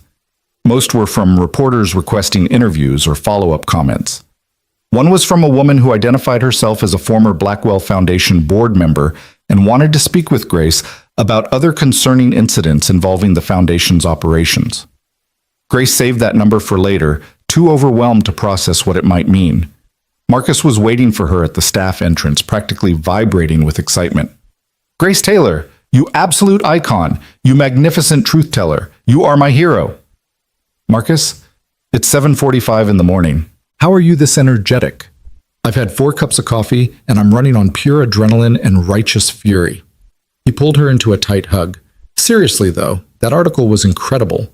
Maria Chen presented your story with so much dignity and power, and the way she connected it to larger patterns of wealthy families using adoption as PR, chef's kiss. Brilliant." "I'm terrified," Grace admitted. "Victoria's statement is at noon. What if she has something that makes me look like a liar?" "Then Maria will investigate and report on that too. But Grace, you told the truth. You have Ethan as a witness. You have documentation of your living situation for the past year. You have a decade of being excluded from family events. Victoria can spin all she wants, but facts are facts."